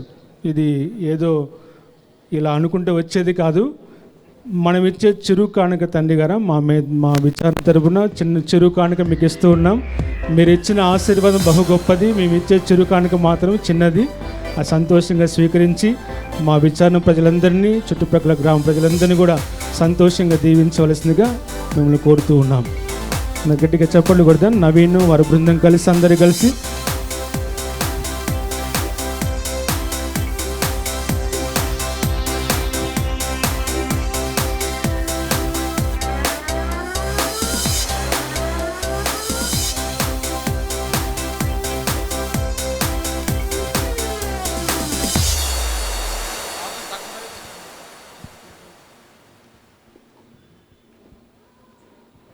అందరు గట్టిగా చప్పట్లు కొడదాం మరొకసారి. అదేవిధంగా ఈరోజు దివ్యవాణిని లైవ్ ప్రోగ్రాం నడిపిస్తున్నటువంటి మరి సివిఓ పెద్ద ఫాదర్కి, మరి ప్రశాంత్ అనకర్లకు, మరియు మన Rayalaseema zonal director father Ravichandra పాలకు, మరి వారి బృందానికి మనందరి తరపున వారి హృదయపూర్వకంగా గట్టిగా చప్పట్లు కొట్టి వారిని అభినందించుకుందాం. Thank you father, thank you. అదేవిధముగా మన మధ్య ఉన్నటువంటి మన అమ్మగారులు సెయింట్ జోసెఫ్ తాప్ sisters, sister Sujana, sister Violet D'Costa, మరి సిస్టర్ వందన, వారి బృందం అందరూ కూడా మరి గత 2 రోజుల పాటుగా ఈ యొక్క కార్యక్రమంలో అన్ని రకాలుగా మనకు సహాయం చేస్తున్నటువంటి సిస్టర్ సుజానా వారి బృందానికి, సిస్టర్ వందన లోబో గారికి మనందరి వారికి హృదయపూర్వకంగా గట్టిగా చప్పట్లు కొట్టి వారిని అభినందించుకుందాం. అదేవిధముగా ఎంతోమంది సహాయం చేసి ఉన్నారు. వాళ్ళు Naveen master, Prabhakar master, Shantaraj master, వారి బృందానికి మనందరి తరపున వారి హృదయపూర్వకంగా గట్టిగా చప్పట్లు కొట్టి వారిని అభినందించుకుందాం. అదేవిధముగా స్టీఫెన్ మరి వారి బృందం యూత్ వారి బృందానికి కూడా మనందరి తరపున వారి హృదయపూర్వకంగా ధన్యవాదాలు తెలియజేస్తూ ఉన్నాను. అదేవిధముగా గత ఎన్నో రోజుల పాటు ఈ చుట్టుపక్కల ప్రాంతం అంతటిని కూడా మరి శుభ్రపరుచుకుంటూ అన్ని రకాలుగా సహాయం చేస్తున్నటువంటి కాకర్ల అఖిల్, పవన్, జానీ వారి ముగ్గురు కూడా మనందరి తరపున వారి హృదయపూర్వకంగా ధన్యవాదాలు తెలియజేస్తూ ఉన్నాను. అదేవిధముగా ఈరోజు ప్రత్యేకంగా మనకు చక్కని వాయిద్యాన్ని మరి అందించినటువంటి మన యొక్క బృందం మరి అఖిల్ వారి బృందము, మరియు నవీన్ అన్న, ప్రశాంత్ వారి బృందం, లూసీ మరియు సౌజన్య వారి బృందానికి మనందరి తరపున వారి హృదయపూర్వకంగా ధన్యవాదాలు తెలియజేస్తూ ఉన్నాను. కాకపోతే ప్రేమైన సహోదరి సహోదరులారా, ఎంతోమంది కూడా ఆర్థికంగా సహాయం చేసి ఉన్నారు. వారి పేర్లు నేను ఒకసారి చదువుతూ ఉన్నా. గుమ్మల తిక్కన్న విజయ్ 3,500 రూపాయలు, మడ్డి నిర్మలమ్మ, ఉదయ్ కుమార్ 25 కేజీల బియ్యము, అలెక్స్ వసుంధర 2,000 రూపాయలు, సూర్యపోగుల నాగవేణి 3,000 రూపాయలు, ఉసురుపాటి సీతమ్మ 1,700 రూపాయలు, వై మోక్షావతి 3,000 రూపాయలు, జోసెఫ్ నర్స్ లీల 2,000 రూపాయలు, గుమ్మల కిషోర్ కీర్తి 3,123 రూపాయలు, మడ్రి మోహన్ బాబు మరియమ్మ వారి కుటుంబ సభ్యులు 25 కేజీల బియ్యము 1000 రూపాయలు. ఈవ రఘు రవి వారి కుటుంబ సభ్యులు 2000 రూపాయలు. నారిపోగుల ఆనంద్ 1500 రూపాయలు. చిన్న బజార్ ఉదయ్ కుమార్ 1000 రూపాయలు. మాలే సరోజమ్మ 500 రూపాయలు. మడ్రి ఆరోగ్యం ఆనందమ్మ 2000 రూపాయలు. కట్ట శ్యామ్ వారి కుటుంబ సభ్యులు 50 కేజీల బియ్యము. ఎన్ రవి వారి కుటుంబ సభ్యులు 300 రూపాయలు. కె ప్రసాద్ విజయ్ బ్యాంక్ ప్రసాద్ 1000 రూపాయలు. జిఎం ప్రభాకర్ రాణి వారి కుటుంబ సభ్యులు 1000 రూపాయలు. ఎం విజయ్ రాణి విజయరాజు మోక్షావతి 2000 రూపాయలు. జి గాబ్రియల్ రాణి 1000 రూపాయలు. గుమ్మల ప్రకాష్ 2000 రూపాయలు. సక్కరి ఏడం 2000 రూపాయలు. ఏ దాస్ సరోజ 1000 రూపాయలు. మడ్రి జ్యోతి 5000 రూపాయలు. సూర్యపోగుల సౌజన్య 5000 రూపాయలు. కెంగారి ప్రభుదాస్ బల్లికల్ 5016 రూపాయలు. మార్నేడు సుందరాజు వారి కుటుంబ సభ్యులు 5000 రూపాయలు. నారిపోగుల జోజప్ప ఉడ్సులమ్మ 7000 రూపాయలు. సూర్యపోగుల రాజేష్ 8000 రూపాయలు. బంటుపల్లి గోపాల్ సాలమ్మ 10,000 రూపాయలు. బూదూరు ఆనంద్ సరోజమ్మ 10,000 రూపాయలు.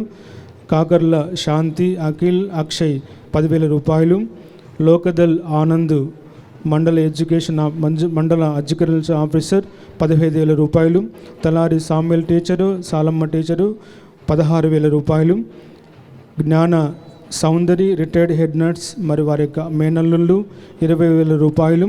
నంది జోసఫ్ ఇన్మానియల్ మాస్టరు జ్ఞాన ప్రణీత్ డాక్టర్ మంజుల వారి కుటుంబ సభ్యులు 20,000 రూపాయలు.